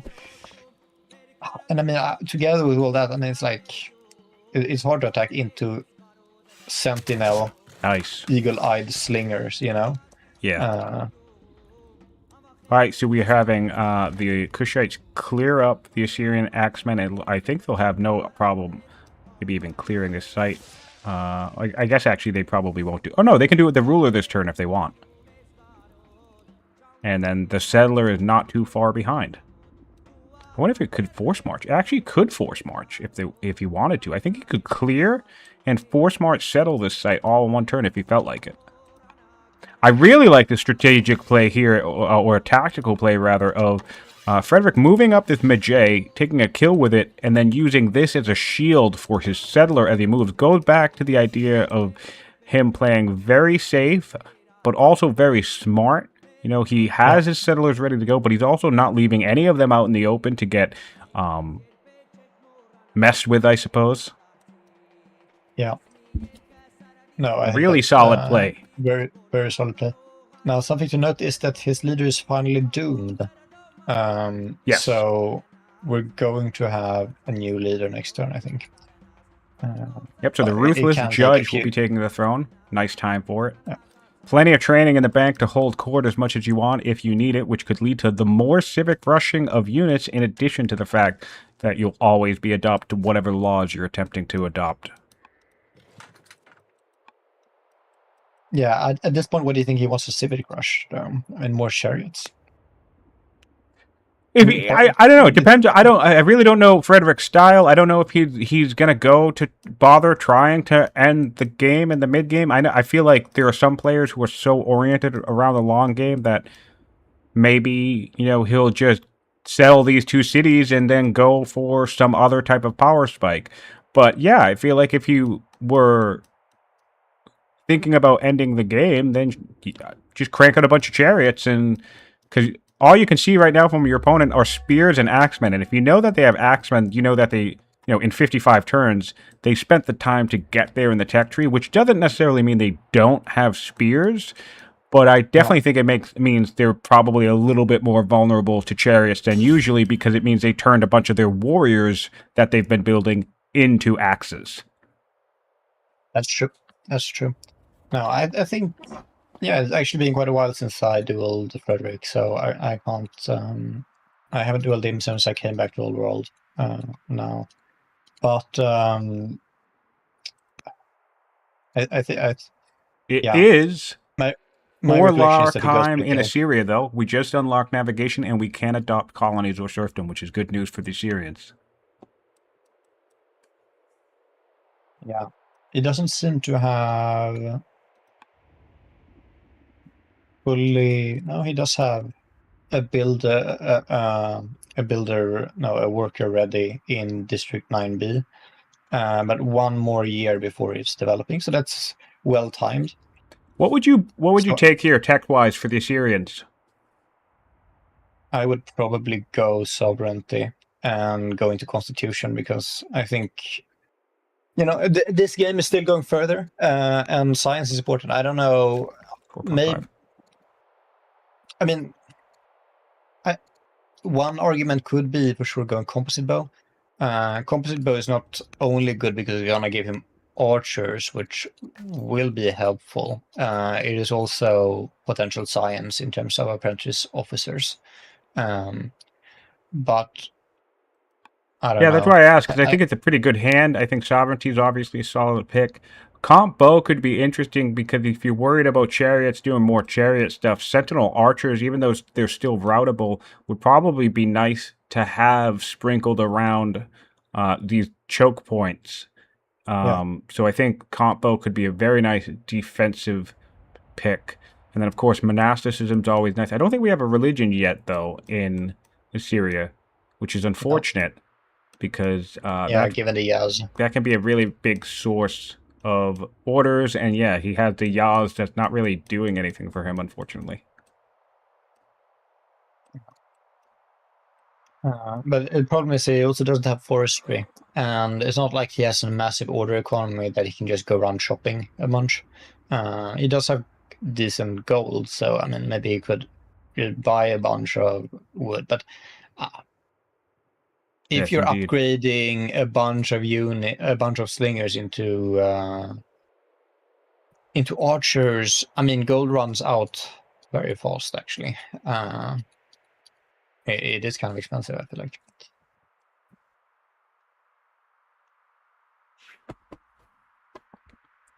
Excuse me.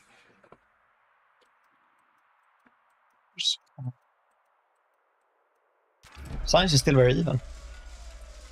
No, it's not. Yeah, let's check on the stats. I haven't checked in a while. Science is 64 to 59. So honestly, look at this science graph. Assyria's despite the setback in the beginning of the game, Assyria's keeping up nicely, which really is a shame for me. This is one of the moments where I always kind of like put myself like imagining the way the game could go if players just played. Oh, it's not updated? It's not updated yet. Frederik is at 78 now because the 78. Still not a huge difference since it's just changing now. But yeah, the museum came online, so that's gonna propel Kush a little bit further ahead. But even so, but in the cumulative, what's happening here? When we look at this graph, yeah, it's just a 100. And then what makes me think is like this is with Phiel, the Assyrian player, making just a couple of potentially crucial mistakes in this game, and yet he's still kind of keeping up, you know? He's got caught out a couple times. He could have settled, like, even if he didn't get the city of Tumbos up north, he could have absolutely settled the central site of the northern lane if he didn't greed towards Kush and maybe secured what is currently Karanog as well. So there are moments where, like, maybe the Assyrian player could have gotten a dominant foothold on the map, and then it's this question for me of like, where would he have been without these setbacks? But yeah, now Kush is pulling ahead with the power of the museum. I think even without the museum, I feel like Frederik is setting himself up for a mid to late game science. Yeah. Better. I mean, now I think he has shifted away from land consolidation actually. So maybe I have to take that back, or maybe it doesn't feel like it's necessary anymore with the museum. But I don't see. We now have 10 cities to 7. Frederik just settling another city on the southern lane, taking the central position. Hasn't even yet cleared the other Numidian site, but that he'll certainly secure that and be able to settle that. That basically gives, within each lane, that gives Frederik 3 of the 4 cities in both the north and southern lane. That is a strong advantage for him. Oh! And we have everybody's favorite sweetheart, Zenobia the Chancellor. Awesome. It's beautiful. Beautiful. Fantastic character. Certainly one of the best Chancellor characters you can get in the game in terms of pre-made characters that can pop up. Yeah, she's fantastic. She's not even yet... Oh, she is the Rising Star. Yeah, that's her Rising Star stats. Incredible. 3 growth in all cities, and then 15 civics. But he hasn't... Go ahead. He hasn't influenced her yet, so he can get these stats boosted. Yeah, that's going to ramp up even more. Yeah. Well, what do you think of the trade-off of putting Zenobia here as the chancellor versus putting her as the governor in Moreau? Because that would have been quite nice. It would be like 7.5 science. That's like 10% science improvement. It's all directly 6 growth. It's 8 civics and 6 training, 6 culture. Just a bit of money. And I think it's fine because we actually, where... like, our queen, we wouldn't make as much science, but would make way more civics. So I think, I mean, it's always hard to pass up the culture boost of the Rising Star, I would say. But 3 and potentially more growth in all of the cities, especially since we're just settled 2 and we're about to settle a 3rd one. We already have a worker out of Maru, and that's probably because of our growth. And now we're getting a 5 or 6 turn settler from Maru to settle this next site. I like the Chancellor here. We're so expanded that I think the boost is nice. Yeah, I guess so. I mean, it is a lot of growth. Yeah. These new cities connected, they start with 15.6 growth, so that's almost double. Yes. What it would usually be, right? So, in fact, if we sort the whole list of cities here, the city with the lowest growth in our entire empire has 15.6 growth. Yeah. We have 5 cities with 20 growth or more. So that's pretty awesome. Yeah. No, it is good. It is good. Yeah.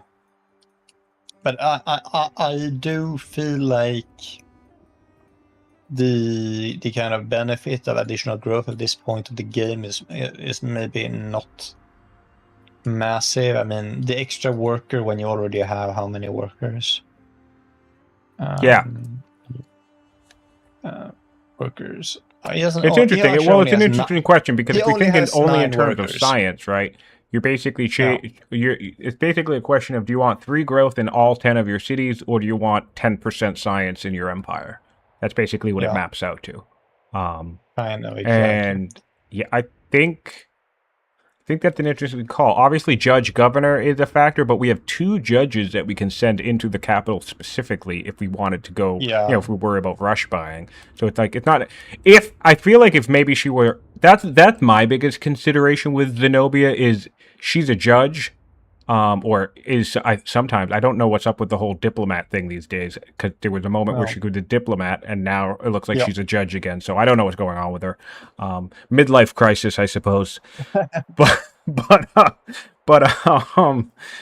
Yeah, if she's a judge, I'll definitely see if I can use the best use of her somewhere as a judge. Yeah, I mean, judges can make a huge difference to kind of make your city really, but both for like the science, but also to get a city that can really pump out units. We have more chariots coming out of the core of Kush, and also we're setting up our pyramids in these cities on the exterior here, or near the central lane, and he's getting himself set up to do one of those configurations where he can trade civics between the 2 cities just by building 1 pyramid. One shrine in each city. So that's always fun. Is attacking into the south here. Ending up settling here, Tilbarsip. Oh, and settle the city! Nice! Interesting move here. Interesting decision. Interesting play by the Assyrians. Way too aggressive. I think there's too much pressure in this region from Frederik. I think he's going to lose 2 slingers for honestly no real good reason. Chariot. He did kill a chariot, though? That's nice. This. But yeah, he has a lot more units. Maybe he saw an opportunity now that although these are sentinel slingers, and they're surprisingly beefy right here. I mean, this chariot's only going to do 4 damage to it. This other chariot's only going to do 5, but I mean, you can definitely get a kill. Let's look at the Medjays. Yeah, the Medjays are only doing 3 because of the woods and whatnot. So certainly an interesting battlefield to choose, given the amount of ranged units your opponent has. We'll see how Frederik feels about this play, and if he has a response. Very exciting. That is very exciting. I mean, he doesn't have his tactician leader anymore, so I mean, it does kind of make for a different That's a great point. calculation. I wonder if Assyria was specifically keyed into that, thinking the tactician's going to die next turn, potentially anyway, and therefore I don't need to worry about it. Yeah, I mean, I imagine or at least I hope it was on a serious mind before they attacked. Because I think it would have gone very badly if the tactician was still alive.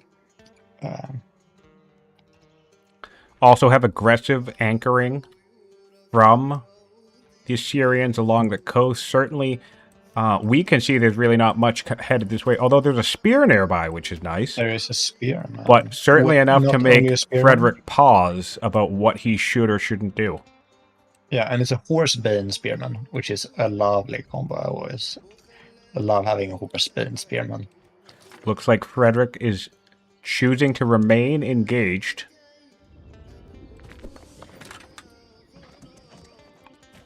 Willing to risk that the anchor is potentially a bluff. He's using the flanking very wisely.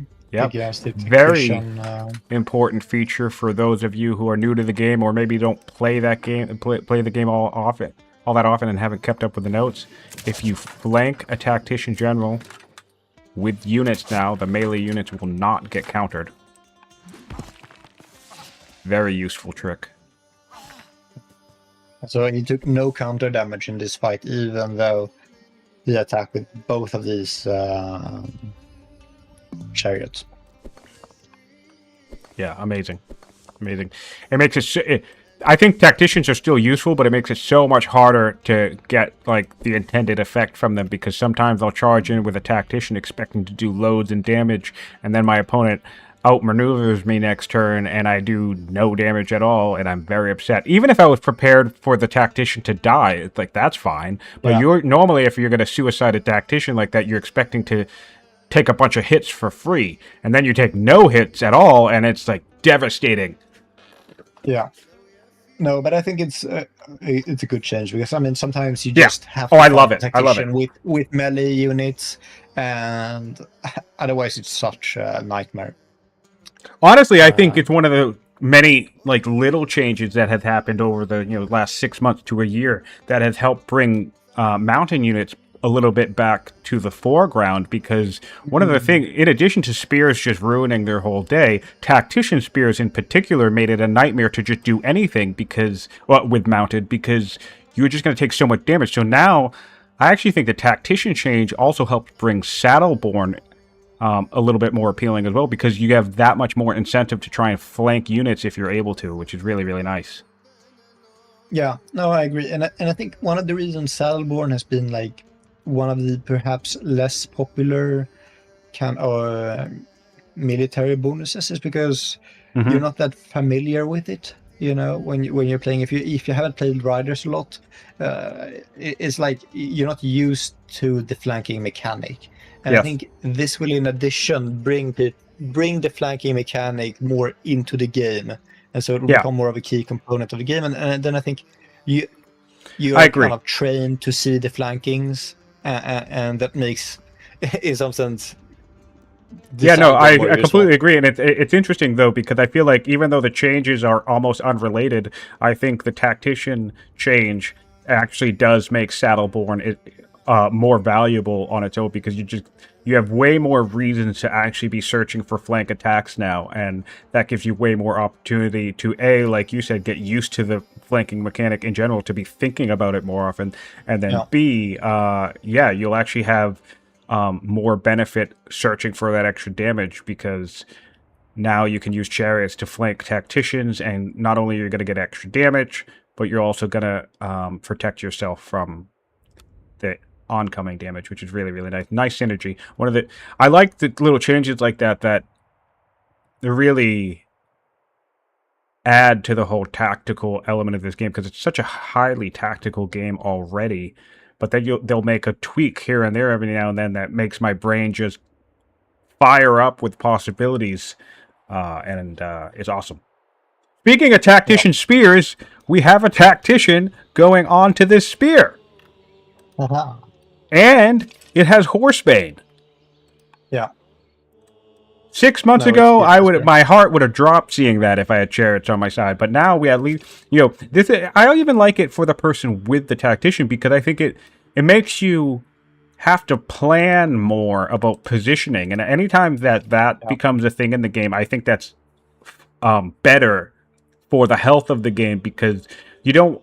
I don't like when decisions seem so simple, which like just throw a tactician on the spear, send him in, and he's going to do a bunch of damage anyway because that, of course, he is. Yeah, no, I think it adds important depth to the game, and I think that's particularly fun for like the multiplayer side of the game, where this depth kind of is really important. I mean, I think I don't really play much single player for this game, but then like when you're fighting against the AI, there is not the same kind of depth because they won't be. It's not really thinking, deeply about how to utilize its units in the most efficient way.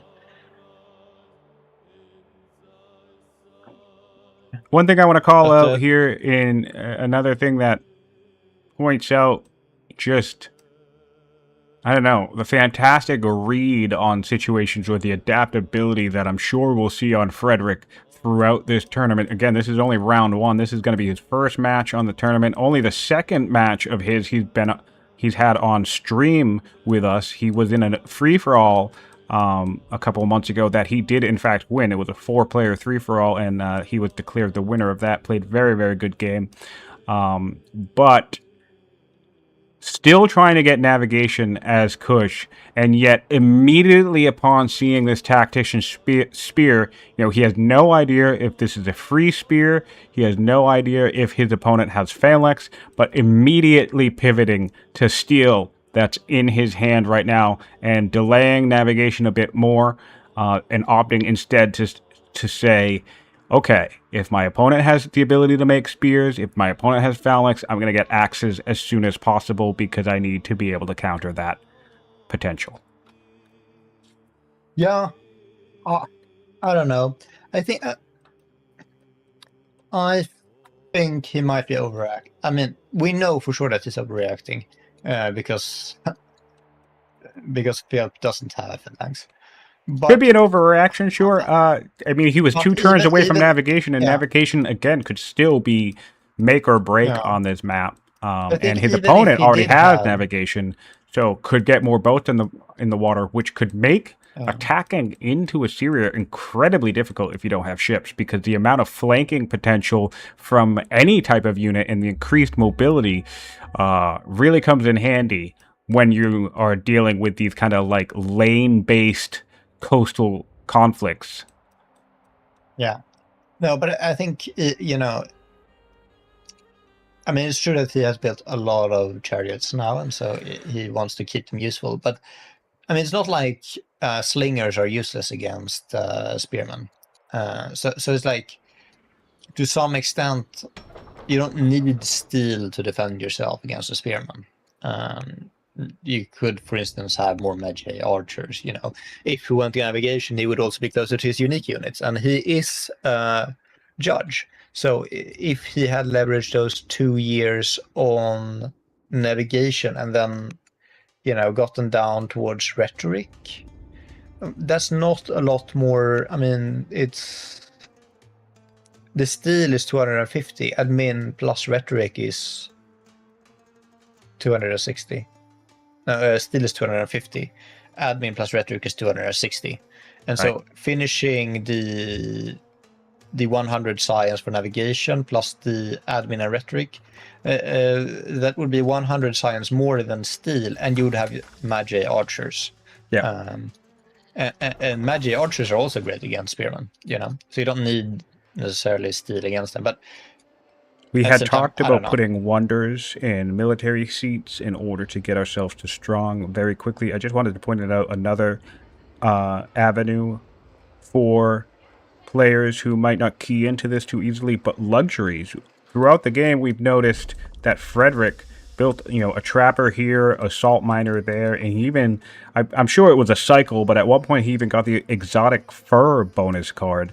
And all 4 luxuries that he's gathered in time, he has access to 7 now, but a few are repeats. So he put the maximum amount of luxuries he could into his hunter seat to up that culture level as quickly as he could and help himself get towards strong culture. That's something that's a very useful strategy if you have decent access to luxury resources and you want to ramp up that culture real quick. Yeah. I think one thing to remember as well when you're assigning the luxuries is that the family, all the families have their own favorite luxuries, and assigning that to a family city gives extra luxury and happiness. So those are particularly good to assign to that family. One of the Magi archers is able to do damage to this biome, so it's going to have to back off. That's very nice. We'd like to see some generals now, those on these Magi archers. I mean, there is a beautiful heckler tactician, and at least a decent. Well, check this out.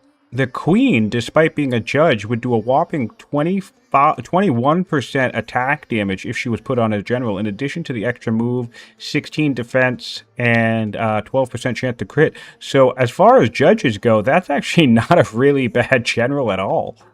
I mean, that's an amazing general, even, I would say.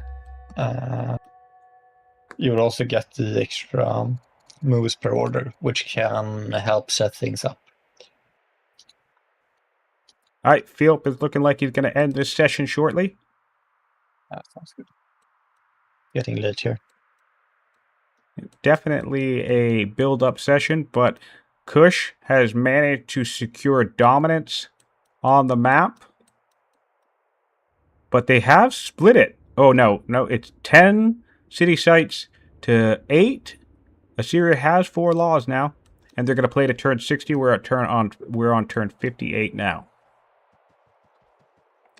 Nice to see this. Going back to the idea of what can you make of border cities, and he's also using he's taking the unique ability of Kush to advantage, but we already have forts coming up in this border city for Kush. Going to make it very hard for the Axumites to attack. And although, again, I guess the Assyrian unit helps negate that advantage a little bit. Yeah.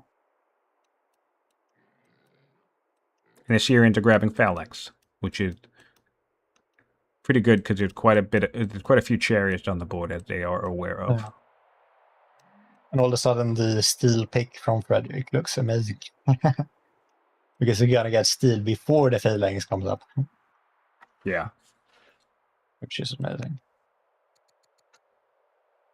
Orders production from the death of that queen did drop quite a bit. Looks like we dropped... The science seems to be 11 orders. So there you go. Who called out? Chloris, you said 10 to 11, and I said 8 to 10, and you were correct, sir. We dropped about 10 or 11 orders.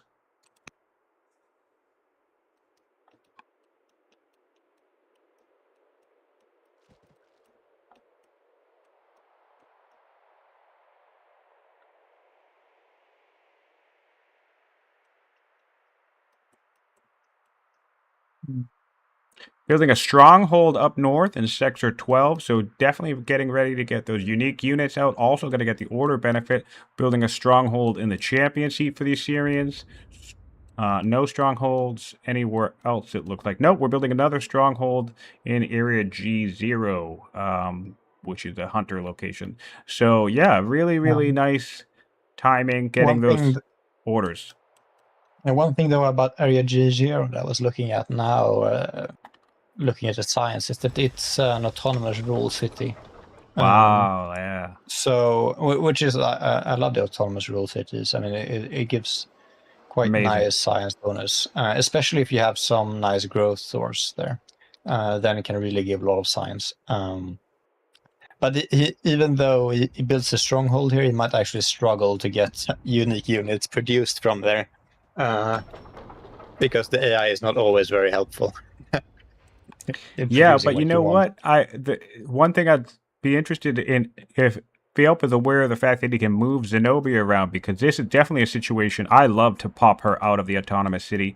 Although she's still doing pretty good work there, but you could toss her into the capital and start rush buying stuff. Actually, he could use some barracks and He is stuff in the also, capital. yeah, he's also floating a lot of gold, so he could use that to, for instance, in in his champion's capital, for instance, Hmm. buying some more officers, or in maybe his second champion city. That one could be nice I've really with been some getting in the officers. habit of using judge upgrade buying to upgrade my apprentice officers into elders, and just a pair of two of them, because then you get the promotion, you get the 100 XP every time you build Yeah. something. So yeah, I think that would be viable to upgrade the apprentice pair of apprentice in the champ seat to elders for sure. Yeah, and everything scales so nicely in the champ set with the 50% bonus. Yes, Um, yes, yes. but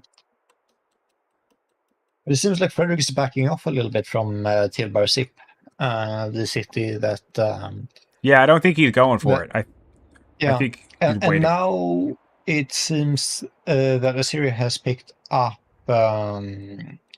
colonies and is starting to buy to merge his coastlines. This could be really interesting because he could also buy down this center lane, giving him a vector of pressure into Kush that would give Kush quite the puzzle to try and flex their dominance and attack any of the other two lanes. If it's Yeah. possible for rams of all things, or siege towers of all things, to teleport themselves to your central core border. Then that's super scary. I mean, It's super that's scary. the big drawback with the Syrian unique unit, is that they're slow, but otherwise they will destroy anything in an urban Yeah. tile, and they have a defense against ranged units, which is easy to forget. So in some sense they are like a natural counter against Kush, because they have the bonus against forts, and they have extra defense against ranged. So Yeah, that's an that excellent could point. make a big difference. And in this tile buying, even if Kush had navigation teched, Kush doesn't have Frederick doesn't have any gold, so he can't really match Felp Yep, and in Assyria this tile already buying. has a boat in the water and exploration on his scout, so he can, when it comes to tile buying down this central lane, he'll be able to get around these volcanoes that are kind of blocking him up, since he'll be able to use coastal tile buying. And yeah, he could give himself a nice, aggressive lane of attack towards Kush for the late game. Yeah, and Frederick has no vision there either. So That's I true. mean, now he's He doesn't probably have vision. seeing. Yes, he doesn't have any vision there, so he might not see Phelp doing tie buying there. But I guess he sees him doing a tie buying elsewhere, so he might be worried about it. But yeah, of course, all the surprises are usually are surprises usually come with some strategic benefits. So.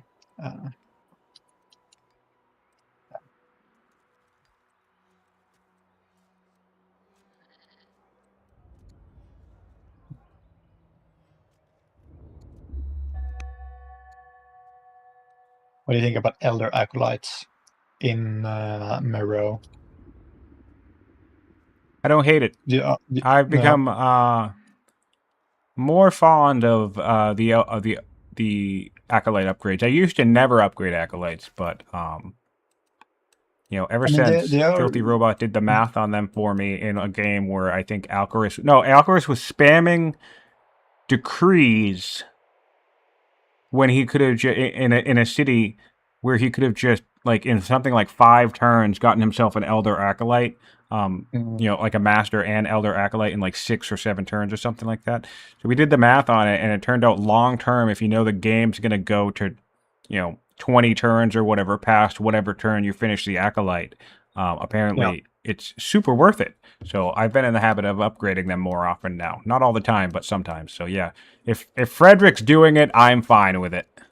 Yeah, no, I think that's right. I also like the Elder Acolytes. I think the Acolytes are some of the best urban specialists in the game. I mean, orders are so nice. Yeah. And you get culture and you get orders, which is like yeah, they were some of never the really best. on my radar before, but I've become fond of them, so that's cool. And that's again, that's one thing I liked about the tournament, and that's what's so fun about these tournaments is the experience of playing the game a bunch, you know, has you learn too. But also, I think the fact that we can all collectively watch these games, or at least some of these games, and then talk about these games and like observe what Yeah. people do and get that kind of like bird's eye view of a situation, I think it lends itself to learning more about the game. And I think between last And season and this that's season, yeah. no, yeah, sorry, And I was just learning going to about the say game, between last season and learning this season, I feel like everybody's skill levels have gone up a notch. Yeah, no, I completely agree. I think you learn a lot more and think about the game in a completely different way watching these tournament matches. At least I do, and I really like thinking about the game, you know, and learning about the game, and so I can do that in an even more intense way Yeah, with the tournament. So yeah, that's it's a lot of perfect. fun.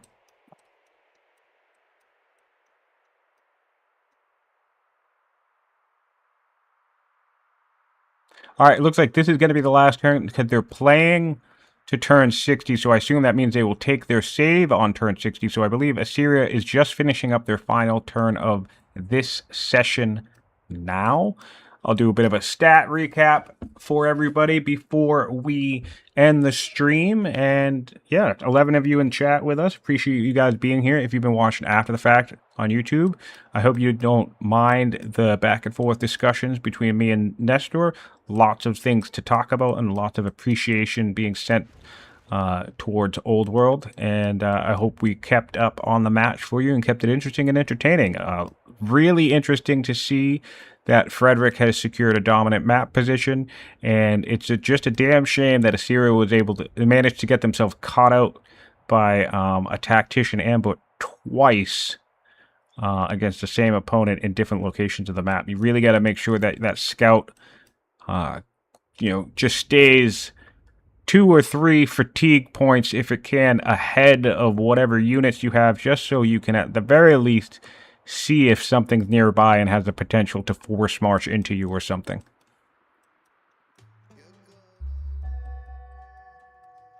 Alright, this is turn 60. I'll grab a save here as well. Yeah. Well, thank you for the cast, Cyan. It was lots of fun, yeah, and fun discussions. Yeah, nice So, to hang out. yeah. Talking about Old World, my favorite thing to do. So I mean, like I'm right where I want to be when I do these streams. I could do this.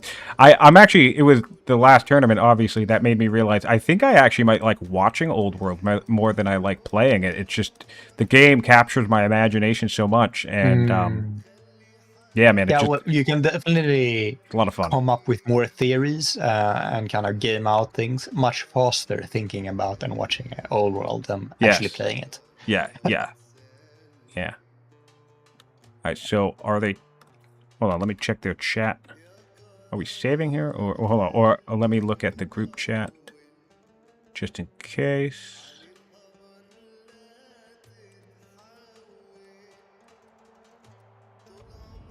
Alright, it looks like Frederik's taking his turn 60. Upgrading some axes. great news. Does That happened so quick. I feel like it was just a turn ago that he was trying to get the axes, but he obviously it was like 3 or 4 turns ago. Does Phiel have any vision of these axe upgrades? So what happens if you upgrade this warrior that's fully fortified into an axe? Does it stay fortified? It stays fortified. Yes, you will not lose the upgrade on fortification, which is The nice. fortification. Oh yeah, you won't lose the fortification on upgrade yet. I said that backwards. Yeah, nice. That is really nice. Yeah. What do you think of fortification? I mean, it's like it's super powerful, but it's also it costs 1 order each turn for each fortified unit. Yeah. No, Well, until you're fully fortified, but yeah. Okay, then it doesn't. Right. It maxes out. Yeah, Once you're fully exactly. fortified, it stops draining orders. Oh, I like that. So it's 1 I order don't per know if it was more turn respectful. for like 5 turns, and then I'm like 95% sure it no longer drains orders from you once you're maxed out. So it's 5. So basically, the cost is you should think is like, okay, it costs me 5 orders to get this fortified unit here. Yeah. I think it's one of those things in the game where it's like is niche, situational, but when you need it, it's really powerful. Yeah. That's true. Yeah, if you have a fortified unit on a fort, for instance, and and it's holding a choke point, that is really powerful. Get yourself on a fort, on a hill with Highlander, fortified. There you go. You're at 100% defense. Amazing. Crazy. There's so many bonuses you can stack in this game. Yeah, that's just one promotion. That's just Highlander. Highlander, fortification, and on a fort. We're not even talking about generals. We're not even talking about any other promotions, and you're already at 100% defense. Crazy. Do you think Frederik is going to be eyeing any more wonders? He's at about 500 stone, potentially with 120 per turn.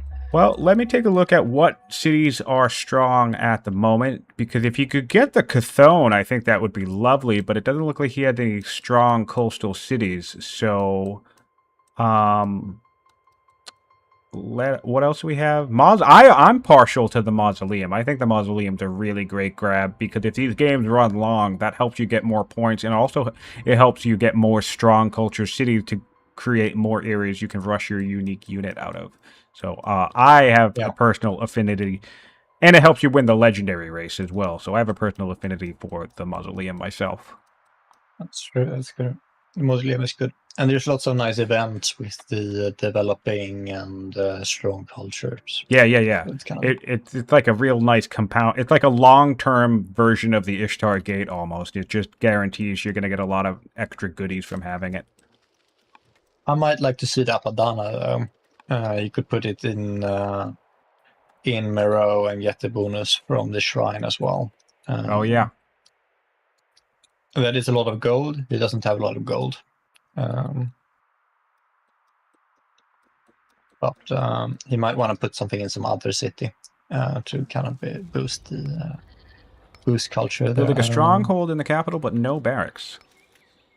For the Assyrians, by the way. They don't have any barracks in there yet. Nice to get the stronghold out, though. Yeah. I don't know. I often don't or forget to build barracks in my capital. It's like I don't know. It usually it's a bit of a timing thing. It's like in the beginning it's easy to forget. Settlers, and then I'm kind of getting an acolyte, and then and I don't know. Then it can kind of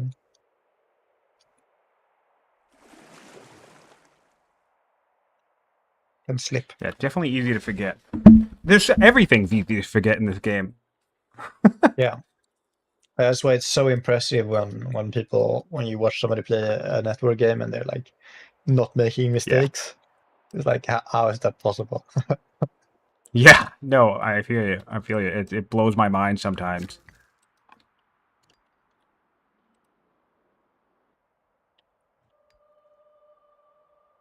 I guess that's it then. All right, so this is the final turn. Uh, Assyria is finishing up their turn. I believe he'll end the turn, pass it back to Frederik. We'll take another save, and that will close out this session. We're getting Forestry in 3 turns for the Kushites, Phalanx in 2 turns for the Assyrians. Let's run down some stats real quick while they save it up. We have a little bit of a wealth lead for the Assyrians at 6,000 to 3,000. Population in favor of Kush 40 to 26 in total. Specialists slight favor of Kush 19 to 15. Workers produce 11 to 10. So Assyria's keeping up on the worker front. We'll take a look at worker turns in a second.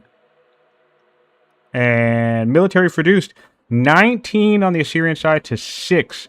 But we also know that at this stage, Assyria has lost 11 units to Kush's 2. That is so rough. Just a little bit more safer, conservative play, better scouting, and Assyria wouldn't have been hit so hard and would have been in a much better position at this stage in the game. But they're still doing solid. They have 4 laws to Kush's 2. 13 techs to 13 tech. They're neck and neck in technology. Then let's hop down to the science rate. 71, even with the museums, 71 science in Kush to 71. Sorry, 77 science in Kush to 71. Yeah, serious science is great. I mean, it's like there's the autonomous rule, but he's also been great at building officers and leveraging governors. He's got lots of intelligent governors, and his leader is intelligent, and so there's like lots of these small margins that can really make a difference. And so, like, even if somebody else gets a museum, it doesn't have to like. Yeah. So still, I'd say it's still anybody's game. Even the orders have equalized after Frederik's long-term advantage. At least, even though he's poured 600 or about 400 more units into the game already, they're both relatively even at 35 orders for Kush and 30 for Assyria going forward from this point. Economies are solid for both sides. Lots of iron for the Assyrians. Lots more stone for the Kushites. So if it comes down to wonder spamming, we have a slight edge there because Kush already has 2 wonders and then better stone income. And military score, Kush has finally taken the lead after their couple of skirmishing, and we were looking at 780 to 570, but even that is not an insurmountable deficit for the Assyrians to overcome. All right, I'm going to save here before they quit. They might have already quit, but I'm going to save just in case. And thank you very much for joining me, Nestor. Yes, thank you. Have a nice day. Afternoon. I don't know what time it is where you are. Yeah, you just have a nice day, evening, sleep, life, whatever. I'll catch you on the flip side. Catch you next time. Bye. Yeah, see you, man. Thanks for joining in. And thank you guys for tuning in live. All of you that are still here watching, and of course, if you've been watching after the fact on YouTube, please give us a like and a subscribe. It really goes a long way to boost the algorithm, not for me, but for Old World, to get more people looking at these streams, looking at these videos, and checking out the game. Hop on over to the Mohawk YouTube channel to check out the playlist. And join the Old World Discord to join the conversation and keep track and keep up with the rest of the tournament season. This is just round 1 of the tournament. We have lots more tournament games left to go. I am Scientific, and this has been the Old World Community Tournament. Take care.